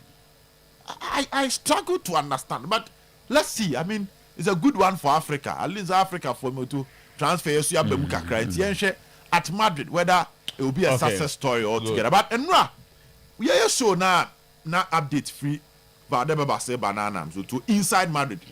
Exclusive back me drop us Matisse Vini. The deep rooted Madrid journalist for pro Madrid for now started report to say almost started to Vini 2030 back to the 2031 now. Now Mr. Two or more canon. But I still have my position. Vini staying is a good one for Madrid. But now me feel say at the right value, let's say around 180 million. Kabeti me nyasa scan free Vini wa Kebe blessing these guys for Madrid based on how they wanted to build their project. That would be a story for another Thank day. you very much, Jibo. Zoto, Amindi can koteki na Musala transfer to Transaspo. I mean, can't dear kakre bin found. Say Ashoki we are singing say a huge figure like Musala. What he had achieved as a player at Liverpool. And at a point, Zoto, he was the face of Liverpool. Say Liverpool budget trophy and Liverpool budget season be a competitive. Untimi more Liverpool players me who are Brasala any kind. And they are a say the Liverpool, they will talk about their great players. Obi no beti am paper Saladin free great players on Mabobo with Liverpool. And at a point, me sure say when the career crab away, people will even make an argument for him whilst he should be top there with some of the players at Liverpool for whom they say Omona the greatest in the history of the club. Say near it here. Me jitu here say most Salama Liverpool supporters more joy than Steven Gerrard. And I'm a boy. Until you bet me the Salah alcohol. At the end of Bema Salah, I call Transaspo. Transaspo is the fourth most popular club in Turkey. Galatasaray first, Fenerbahce second, Besiktas third, and Sana Transaspo. Salah is a huge figure. Wanko Galatasaray, Wanko Fenerbahce, Wanko Besiktas. But Tusu, the fourth most successful club in Turkish football. And then the Salah is Unim say Salah movement to Transaspo. The difference here might be age. Salah acquired at the age of 34. But in 1984, Abra Diego Armando Maradona free Barcelona called Napoli. Similar to Salah. Because Napoli now enye the strongest team in the Italian Serie A. Wanko Inter, Wanko Milan, Wanko Juve, Wanko Empo Roma. You want say Oko Naples, southern part of Italy. Took a team winning trophies. Na dem momo. Afi na be a dominant force in European football. And when people talk about Diego Armando Maradona, one of the biggest successes, Maradona never won the Champions League. But among for her time or joining Napoli, any baby what the Napoli do here, baby now equal to a player who Champions League. Because Omubu to Napoli say Kim. Napoli won to Italian Serie A. It is 2 Scudetti. Competed with the best clubs. At that time, Milan were on top of the world. Juve were closer. Inter Milan no more. But still, Diego Armando Maradona, it's with the Napoli for we munina. Edomo be competing with this club. It's Diego Armando Maradona changed the destiny of club FNC Napoli. This is the Salah story. So Transaspo just 7 league titles in their history. The last time we winning the Turkish Super League was 42 years ago. League is being dominated by the 3 top clubs: Besiktas, Galatasaray, Fenerbahce. Among the G League, ever Turkey in the last 42 years. And no copy more Transaspo. No, there were questions. And say Yesika, where Yesika, Saudi Arabia for no can offer Salah. But there is one thing Salah is getting.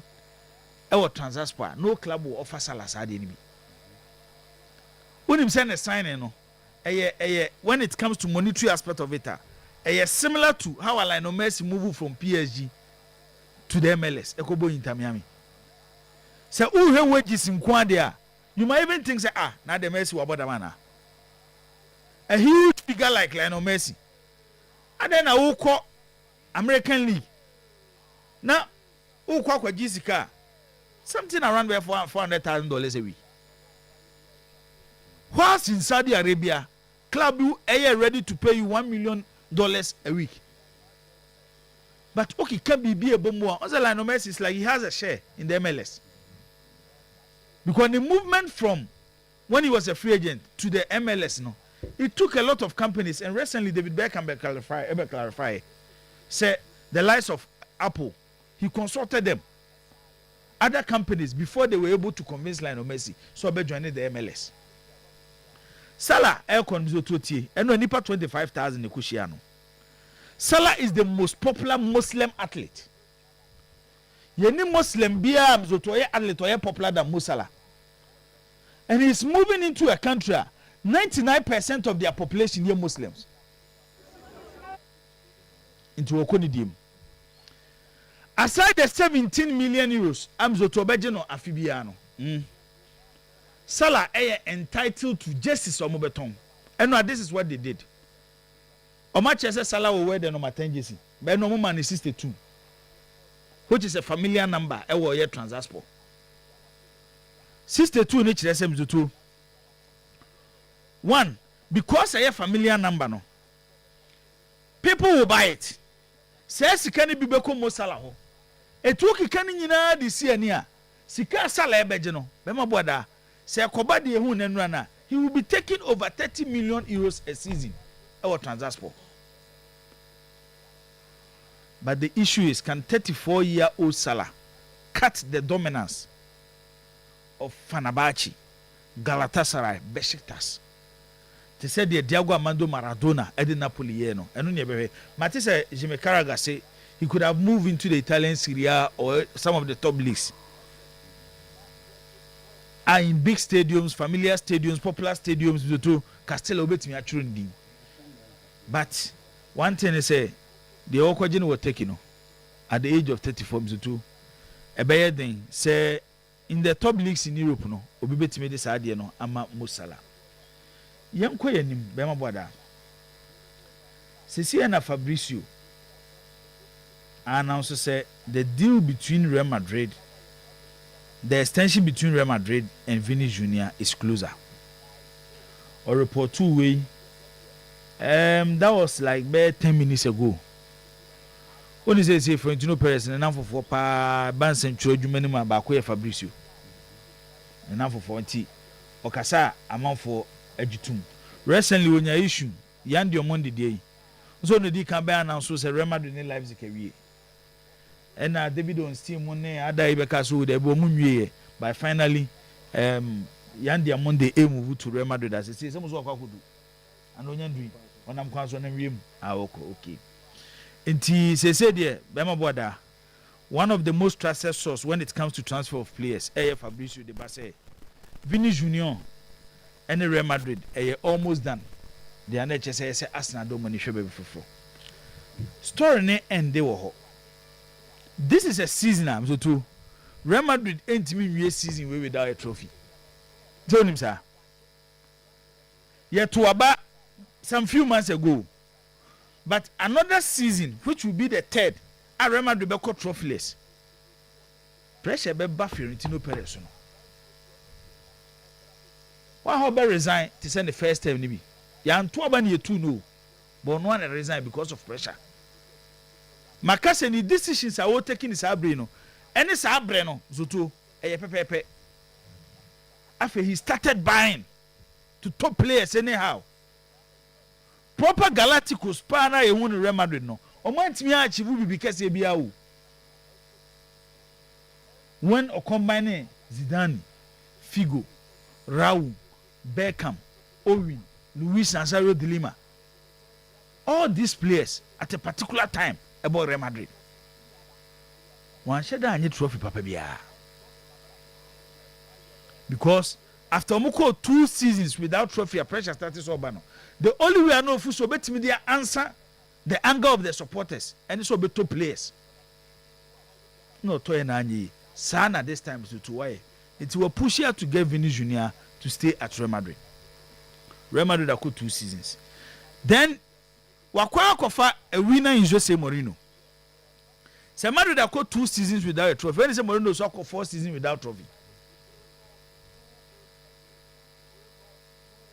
Mourinho swako 4 seasons without a trophy. Eti omumienu no zoto eye proper aware. Omumienu nyina omani aso seja. Mourinho wants to win, Real Madrid wants to win. Say Mourinho ne journey at Real Madrid and without winning a trophy. So it will be difficult for Mourinho to find another club, a top club somewhere appointing as a coach. So as soon as Real Madrid and me any trophy, whether the La Liga or the Champions League this season, pressure beba for Florentino Perez no. To this ordinary Juma tour now. It's how Real Madrid are doing their things this season. No, so among for any beko the Rodri story look funny kakra because different report from different angles. Ebi say Real Madrid person moton Camavinga and a club will be ampe Camavinga. Camavinga so onko. Obeso stay. It is a stay there. It is a Real Madrid enye sika. Enfan kongo fa Rodri. Ebi so say Manchester City so pay 80 million. 80 million no. Real Madrid out for 40. But this is the funny side of transfer window. Whether Ojidi and answer Unjindi. Sevini year na so be kwa Arsenal. Anka Real Madrid will not demand less than 150 million euros. So if Real Madrid pay 150 million euros from Vinicius Junior sale, whilst or a season left and sign on the contract about a year, you don't expect Manchester City. Yes, Rodri 30. Say Obe sell the best player at the World Cup at a cheaper price. With that same analysis on so I kind of 1 year. And City himself finding a replacement for Rodri din e football mu. Ebeye din se City eja Rodri maniko se. Onya bi. Ebizoto ubenya o se to de obeto. But the obey to say Rodri ni issue. Rodri tina ote Manchester City no. Eno na make catch be say Pep Guardiola na wo ho a Rodri will extend his contract. But without Pep, it makes it difficult say Rodri ebe extending the contract. Enti yes Barcelona abem. Barcelona so a problem with that position. But one thing about Barcelona they say, me dey bia na me kan say do Omoye the only football club ever asasi so a. Clearly they can come out with a strategy. This is their target. Ombe pra mundimi ntua sika no. Obehu na small boy bi ewa La Masia. Mo abegina park so no oboti say the player na non come this kakase ekoto no. Hwe Magbena. Casado ikro mbeso motoni. What them the last 2 seasons. Enti when Omo makes you Omo targeter, Barcelona try as much as possible to find their replacement within the La Masia. But they say yes, the IS Academy has produced a lot of great players. But when it comes to impact, the La Masia, the impact of La Masia Academy on a club achieving results, which is Barcelona, no, it's difficult to find another football club on the pitch. You might build your academy to sell players and get money.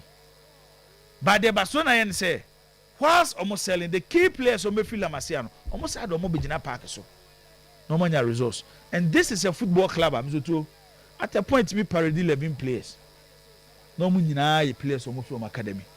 And still compete with those 11 players as their first 11 and win trophies. It's a follow how Rod the NBC come. Mose Gumares worry. Worry. I'm so much medical crap. Okay. That is a that is a good sign. That is a man you funds in the boarding. The board any day. Guy Neville. Now class what can be? And now tonight what can be? What can be? Me what? What can be? Because what can be? For 29-year-old defensive midfielder. So what can be? Yes, and the boarding. Oh, Sunday, 29-year-old. And I've had an as own can be. Now, be 30 years in 2017. No, actually, Bakwaji Carabao and about I move from age to what the match. Said the issue is your Obia any problem. Obia any problem. Obia any problem when Manchester United compare Casemiro because no, they have a problem. The experience at Casemiro they on board. Even last season, Casemiro was 34-35. So clearly you could see the difference between Casemiro and that other Manchester United players. I have a do point because so on extend 1 year be more. So what I say? The Arsenal here on my food in here. And if you want to buy such players, especially in the Premier League, you need to pay. Makase, Bruno Guimaraes, the day of the Arsenal jersey. Arsenal paraded a 3-man method of Bruno Guimaraes, Declan Rice, Martin Odegaard. Say see a profile players. Namzo to how mobesi are connected to omo. Mu say obia fit in to get results. And they can say until say be a transfer window no.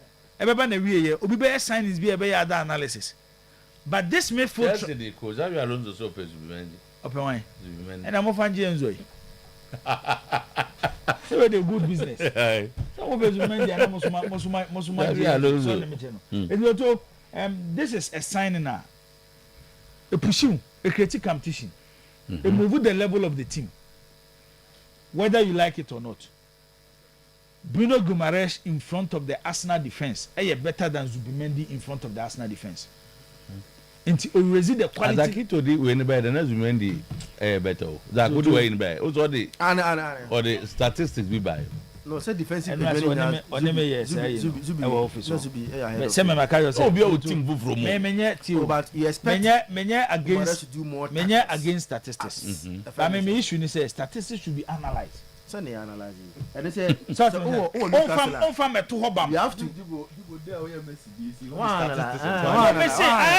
Messi, they were trust statistics. Messi, they were trust statistics. Messi, they were trust statistics. And a man of the match. Well, when you man of the match, match bay. Look at another argument about okay, yeah, continue. So what I'm saying is, Arsenal at a player, based on the amount that they are paying, Opeja Arsenal 1 as favorite to defend the Premier League title. 2, Obio Champions League ni biya at a point. Anytime I declare Rice back off no. Now Arsenal, the shape of the midfield necessary. Oh, they were in games, sir. We want to tell the declare Rice akobo right back. Because no money right back and no the only play obeti our former. It was on by Arsenal shape ni shift to a 3 back and then Rice Ababe like a 3rd midfielder. I was Arsenal midfield. Until we feel say the sign of Bruno Guimaraes and the football to discuss this can be. See discuss this kapa. And gas 145 million euros now. Remember you try the Monday no. So then PSG right. Somebody 180 million from Liverpool and Bakola. Liverpool go just na say we discuss can we go 200 and I say sika omo say go 200 sika omo gigi there right Tino us yetiani ato 200 Zubi the last year baby one more early 20s sir 250 billion obi a no mommy ko na ediwo ti awaka musa tisi we mu a abusia de tie de sa Franco na to nsade afra wo medical catch us Franco nyama bia wo ton no uhunu amenko agina nsa na obua nyama ye papa eno nti krodua ma wusi adum a ne nutu ne nanata so ya bomodin ye comparison na hwe de making se metwa ntro a Nokia phone Samsung and iPhones ni nyina no it come with accessories papa uwie pa efiase tra be yada emu be a refrigerator e be a chat freezers uwie pa blender generator CCTV camera no me se de bia metu fu se entra won so hwe obezu se nkofo we ne betimi ato wo obetimi ato bi edan no kra orent to bi bo ho na ye hwe de ekoso to bi bo kitchen ho me si ba bia fa bi bo na masa ehunu ne nipa bi wo mutirim na nyama enkonkan eno ntime ka no sa na maka wo se gas electric stove momodim bra ajaba jewel Edum Old Mekon, Kofo Clinic, New Kajetia, Honina no Franco branches no, or the Aben, number no here, 0245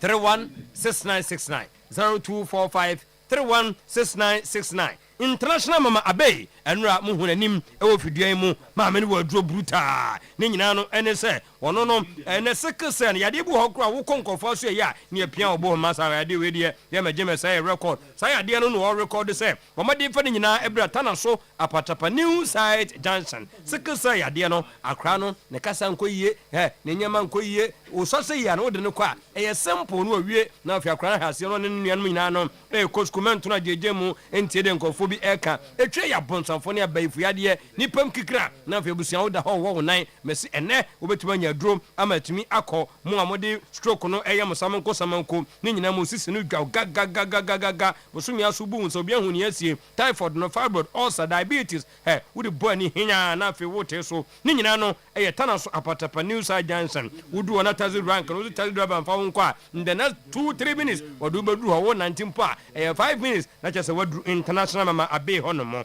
uko na afei o friend number 0243 abe 345 abe 392 abe uwie pa na offer 0506 460-208 number simianu anopaye watanasi na oye adwuma asokore mampon community bank PLC yes na ka chawo se nhye na omudi ye adwuma no eye kama odo ho bono a oda fasumie tu tu na da sanse se ne problem susudua na ede ma omo se wanya sika wei wontimi mie no wa heti atwam ne nyina no ene se wo hyase with individual savings corporate savings susu no so eye kama ye wo bankers a ombeba waso ye na afi mabegege ene wo ka chawo se da hia dem bibiasi na afi ko nua be ho kobra medisika na mo bi na meka na se na wo boa wo mo ne nyina ne se kobura na so ye hunhia ajapade bi anada kosia wo eye pa show na chese ya ye dia ma wo wie pa awasusu no eno so require for collateral bia your salary for private and government workers se shani ye kama ne nyina no ene se your real unity link apes link c link ne nyina no remittance ide ye adwuma enso ewo ya so ye meka ne sa wie pa na maka wo se asokore mampom ho ene aso ye kase no wo mo menhia no eye opposite menhia palace museum so amenso de macro ni traffic light na so sa dan no pizza my woman no emu na obehunu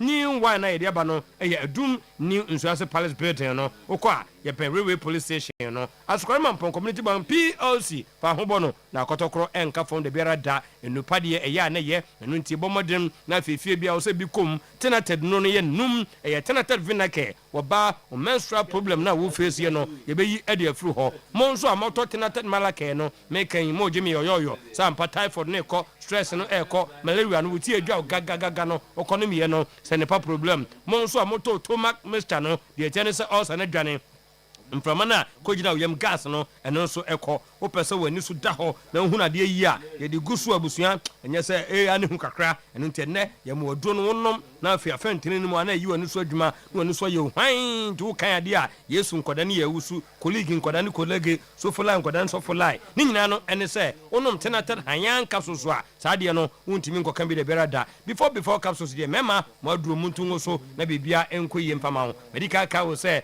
ye office ba ko about so far about stop one more 0552 713 604 so my marketing so 0548 705 457 adwuma na me pama wo bra wote bantuma patase so me macro na santase ni nyina no ene se MCA certificate sales and marketing certificate fabra bra yama area manager field manager field auditor medical account assistant and a sales rep na chese nyema konkan eno so number no 0241 386917 na je se wawie ne sa depot nie abusuye bomodin koye investment ewo ho ni nyina no ene se nyema na wo ye na hyase no na aboa wo mo odo ho koto payroll lending no so eno nti wo se brai na be ye 3 months de ho you 6 months nso de ho ene 1 year de ho bibia ansi bibia abre no kran so na putupu bibia si oboru na so ye pa busua nyentete bia na afei ya kan de gu nsam na nyema nyina e kon kan kama no nti bomodem na sika no tutu fom de ahye ho sika na de akoto ba bia emfa hwe ma no fa koye investment na ni so de hu wo ani so se ne 6 months e pese me agya pade we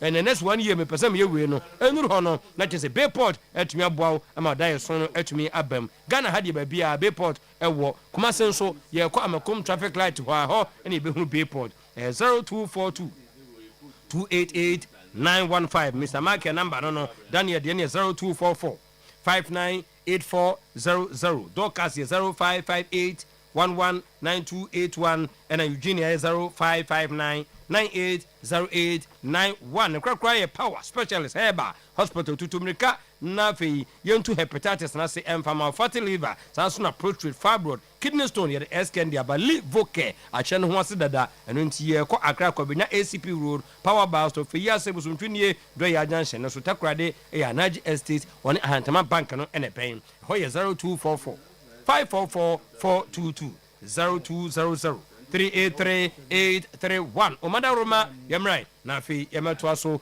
and Famamo Ebra you go so air on today's balls player. Alright, young boy Jading. The Manchester Uncle. Sorry, name say Bafu Boss Dada. And now it's Obama update. That's a bit. Yes, I don't care. What updates or Anna? Oh, Mokwana Nona, the other name Nekahona, but you be pack home. Bawe Mokwana. Didn't Mokwana only the Dino. But the other name Nekahono, Say Aaron Mokwana. Oh, Sarah boy. On the minimum, on the moon.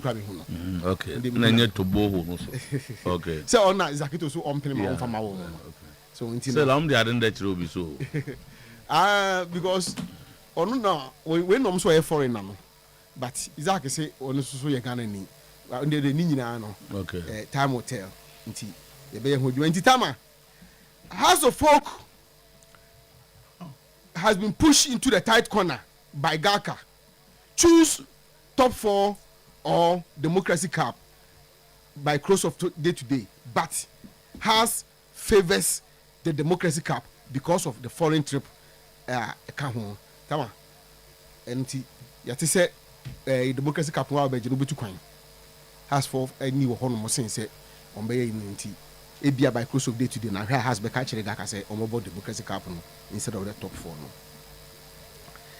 Zakaria Fuseni has angrily deleted everything Kotoko from his social media platforms after hearing Kotoko was sack him. The Tama evidence na dahono. Oko has said the only pictures are here national team jerseys colors pictures in Kwa Kotoko. So me the previous one. No?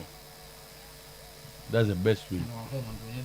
What delete if you? And I'm scared you who the never once and would delete ya. Meaning say what am I say? Is that Uko say ya then I don't know where you if you want to say away you know. Yeah, me say me dey know how can no. So if you give me this, I wouldn't be able to defend Sebia say we delete bibi. Sebia on tuba say free that you say ni on fa kotoko bi anto order. The me say so delete we na aba no. Say police station na court na bibi e bebusa say e de na wo ho ansa na we ba no. Kibia you 7 hours ago before we delete ni say na tie. Ena say asema am ga wuti ase awa idin awon ka bi. Oh, oti ase be no be dey so be hu time. Okay, Matthias. Because we ye fi ho no munti no. Nti but the mention say obi a onim the dada no. I be difficult. Obeka se bi ase na tie dada. The on ko order. And about so enya didn't know say obedility. Ana e dey boy mo amunim amuntimi hu style bi a mbetimi dey hu no no achi de na ho. Say ya amuntimi hu ayifo no. Security services no. O mom ni ma IT mu no. Oh okay, when I did it no anu. Enti Agbesi fears the House of Folk court case. So he has denied the 3 years contract, but he is training with Stellenberg. And Tama, Agbesi say on sign contract biya. Unse nwana ye be yesoro wa say 8,000 ne 70 ne hu kran ba ne ade. Also on sign contract biya because the yet ne say usro say e babontin say one Stellenberg for no asanya. I don't know but Tama ono mo ye training no so asem ni hu. Asem won ba. And yes, has for air. So or a house player, you cannot train. You cannot even sit on a dining table with them and have discussion. But it's all South Africa.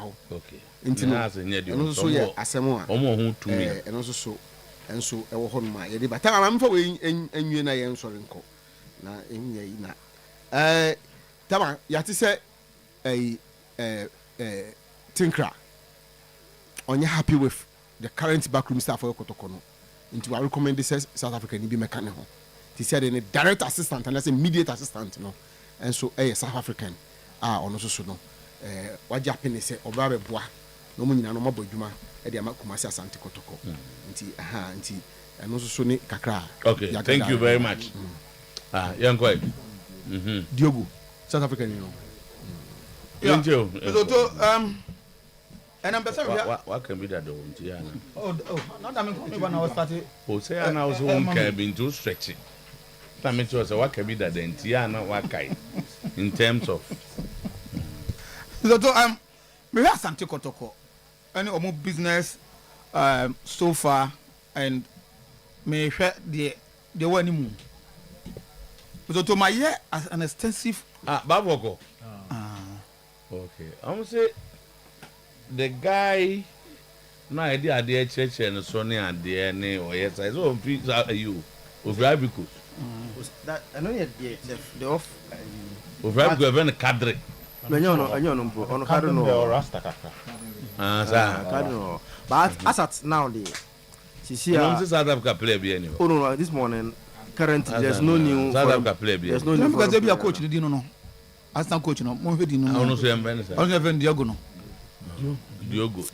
Okay, so me so I am looking at Asante Kotoko in there so far where they are and me year projection according to the end of the season na mahwe what is the Kotoko dey on board me so director of football foreigner, new coach foreigner, assistant foreigner me so the information that I have, reliable source tells me that Asante Kotoko might not go to the market like say the Ghana for typical air corner. There's a marquee signings via Kotoko Acheampong Modoma Bano.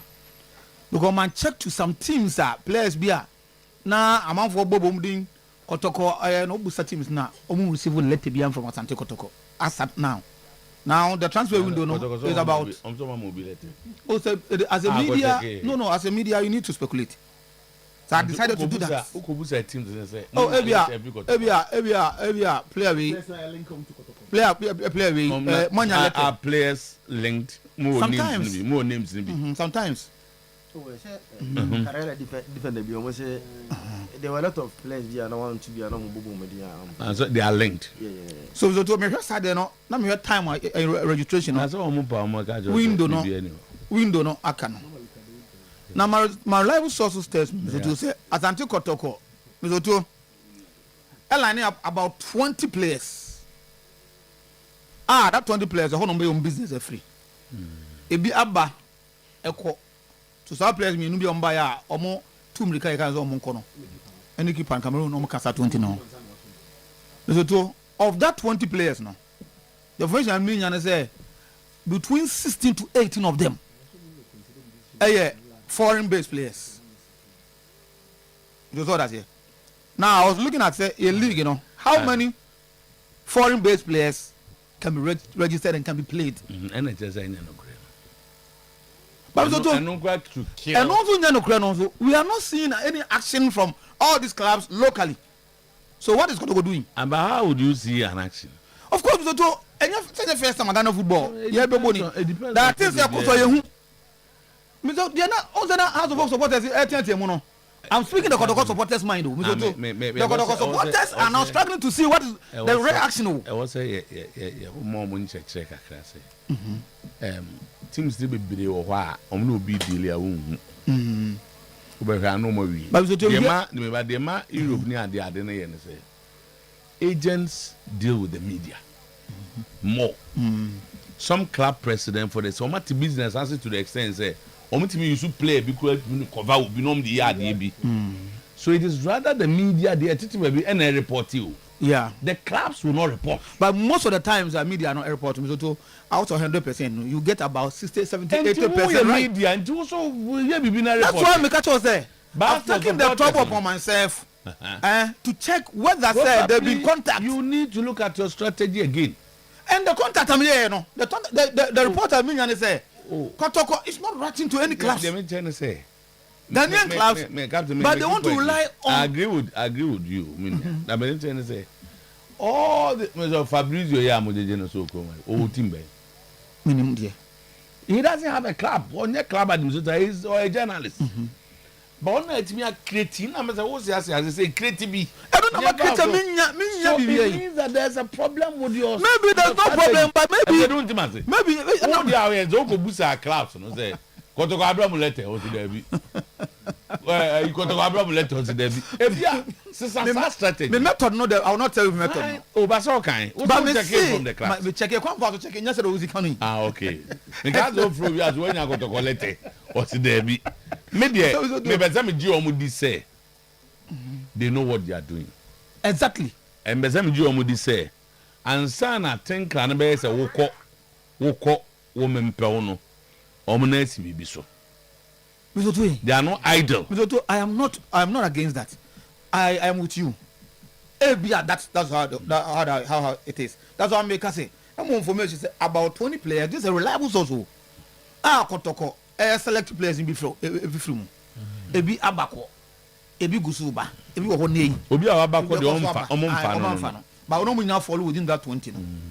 And na me hwe sebzoto even this okodoko empo decide say omo ebe top more foreign based players is open in league in quota.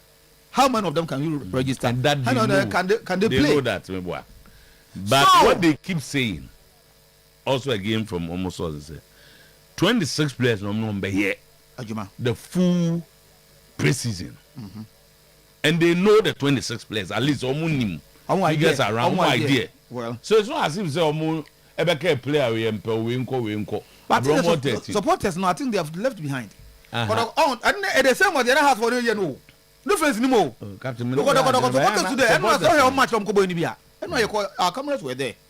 So the canon of before this small more canon. The team record the anti-man record. The supporters. It goes to confirm, say. They're in the dark. They don't know what's happening. Main team, no. Also on bench. But must that be the case? Now, I am must that be the case? Abuje for your teams in the Gatom say Koto Telemanzo. Yeah, so always a tight lip. Yeah, cry media. Kotoko is tight lip. And I support that. On information. I support that. And so a much money here extremely difficult.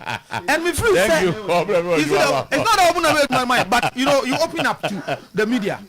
Sometimes we also after Arsenal, Betis Arsenal. And then I Ateta about Bruno Gomes.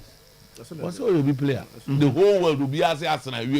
But we know Arsenal is so I'm saying that it didn't come from the team. But where do we get it? Media. And the media is pushing and they're not giving us. And then also for the for cry the only bay. Almost nobody say. The inside that so and they got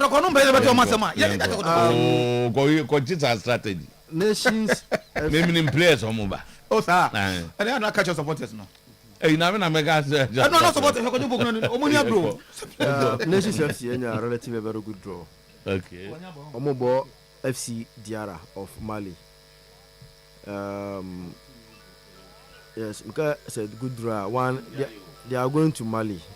Not one financially, not a very financially not long journey. A Kabe brain name. 2, FC Diara unknown club. Unse. Why nations now so no?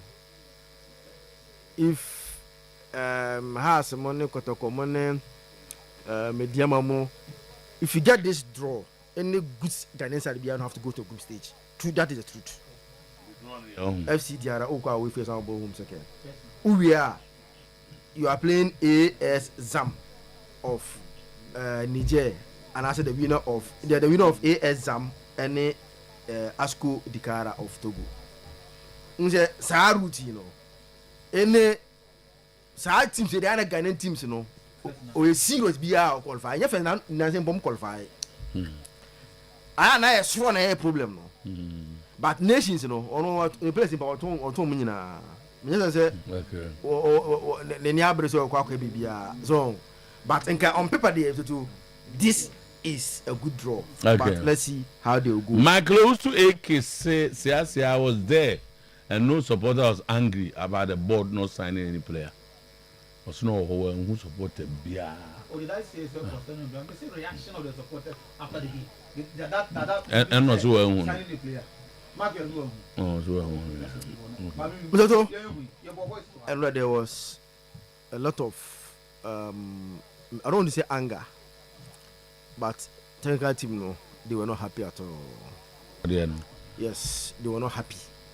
Unse, and yet the resource, preseason here, resource, but performance now boys in that you know.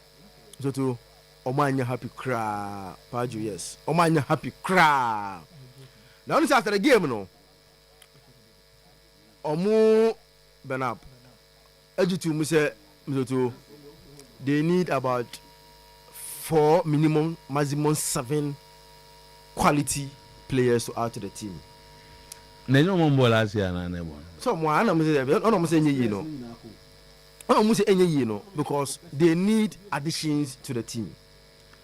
Now, I never come to I'm saying, Stanley Mo, Omoyama discussions, I'm more debated. Is it to Obi Abaka say for young players in the league Ghana Biano or Ntono Ucha. Mamundi Omachi. It's a lie, big lie. And I'm there be a yellow crack. Umahodo. Ukofa Mambisa on the league from Mo. Quality. Ukofa quality young players that will win league for you. At least, and we saw Bashir Rayford. Sa 208 team no. Na nkola se newu. Ofo Manjele. Mzo ofo Manjele. It is about the quality of the young player. Among the Africa Cup, no average age at 21, 22. It is about the quality. It is yenjai me say average age 21. If I go back to 1983. 1983, how many years? 43 years. What the 23, crack 43, when 66. Yes. He's spoken to more than 66 years. You who Banama, you hear all of them. So now I'm age, check it 21. 21, 22. Nina said they should go scout and get at least quality young players. Sempen fono emwa. Na I can sempen fono mwa. And you go down there. Look for the quality young ones. Never come on. I know I see you better be unquality chomosa. Sabesi. Omuana. Boma bache ubena for. No, but you see they are good players around. Okay. But the as insistence of paying no. And I had a problem no. So bad. Bankola ya mbocha no mutimi ejele. No, but to you say that. Ajo ETO chairman. There was some exceptional young players be over. Yeah, chairman. And Diogo Kodoko, assistant coach no. So the name is Diogo Pereira. Diogo Pereira. Diogo Pereira. Okay. 9th September 1975. The age, no. South African. 75, then as well, yeah. How many years? 51 years. Okay. No, he's worked with Cape Town CTFC, where he served as an assistant coach and also had spell as interim head coach over there. Playing career before coaching, he played professionally in South Africa, mainly as a midfielder. South Africa, that team is not here, but okay, and then full CV. So I'm just short in pieces. So this is the assistant coach at Andiko Toko. In the old training grounds are Oba assisted. Eric Tinkler and Menzo. We wish him well. So too. On it Tinkler system, I also believe in a 4-2-3-1 system. Okay. Yes. As I tell him, no. And a 4-2-3-1, no will be enjoyed. In the system, modern 4-2-3-1. System. There's a modern 4-2-3-1 for the Champions League and the Premier League. No one counts. So, Okuta UEFA A license. That is according to transfer market.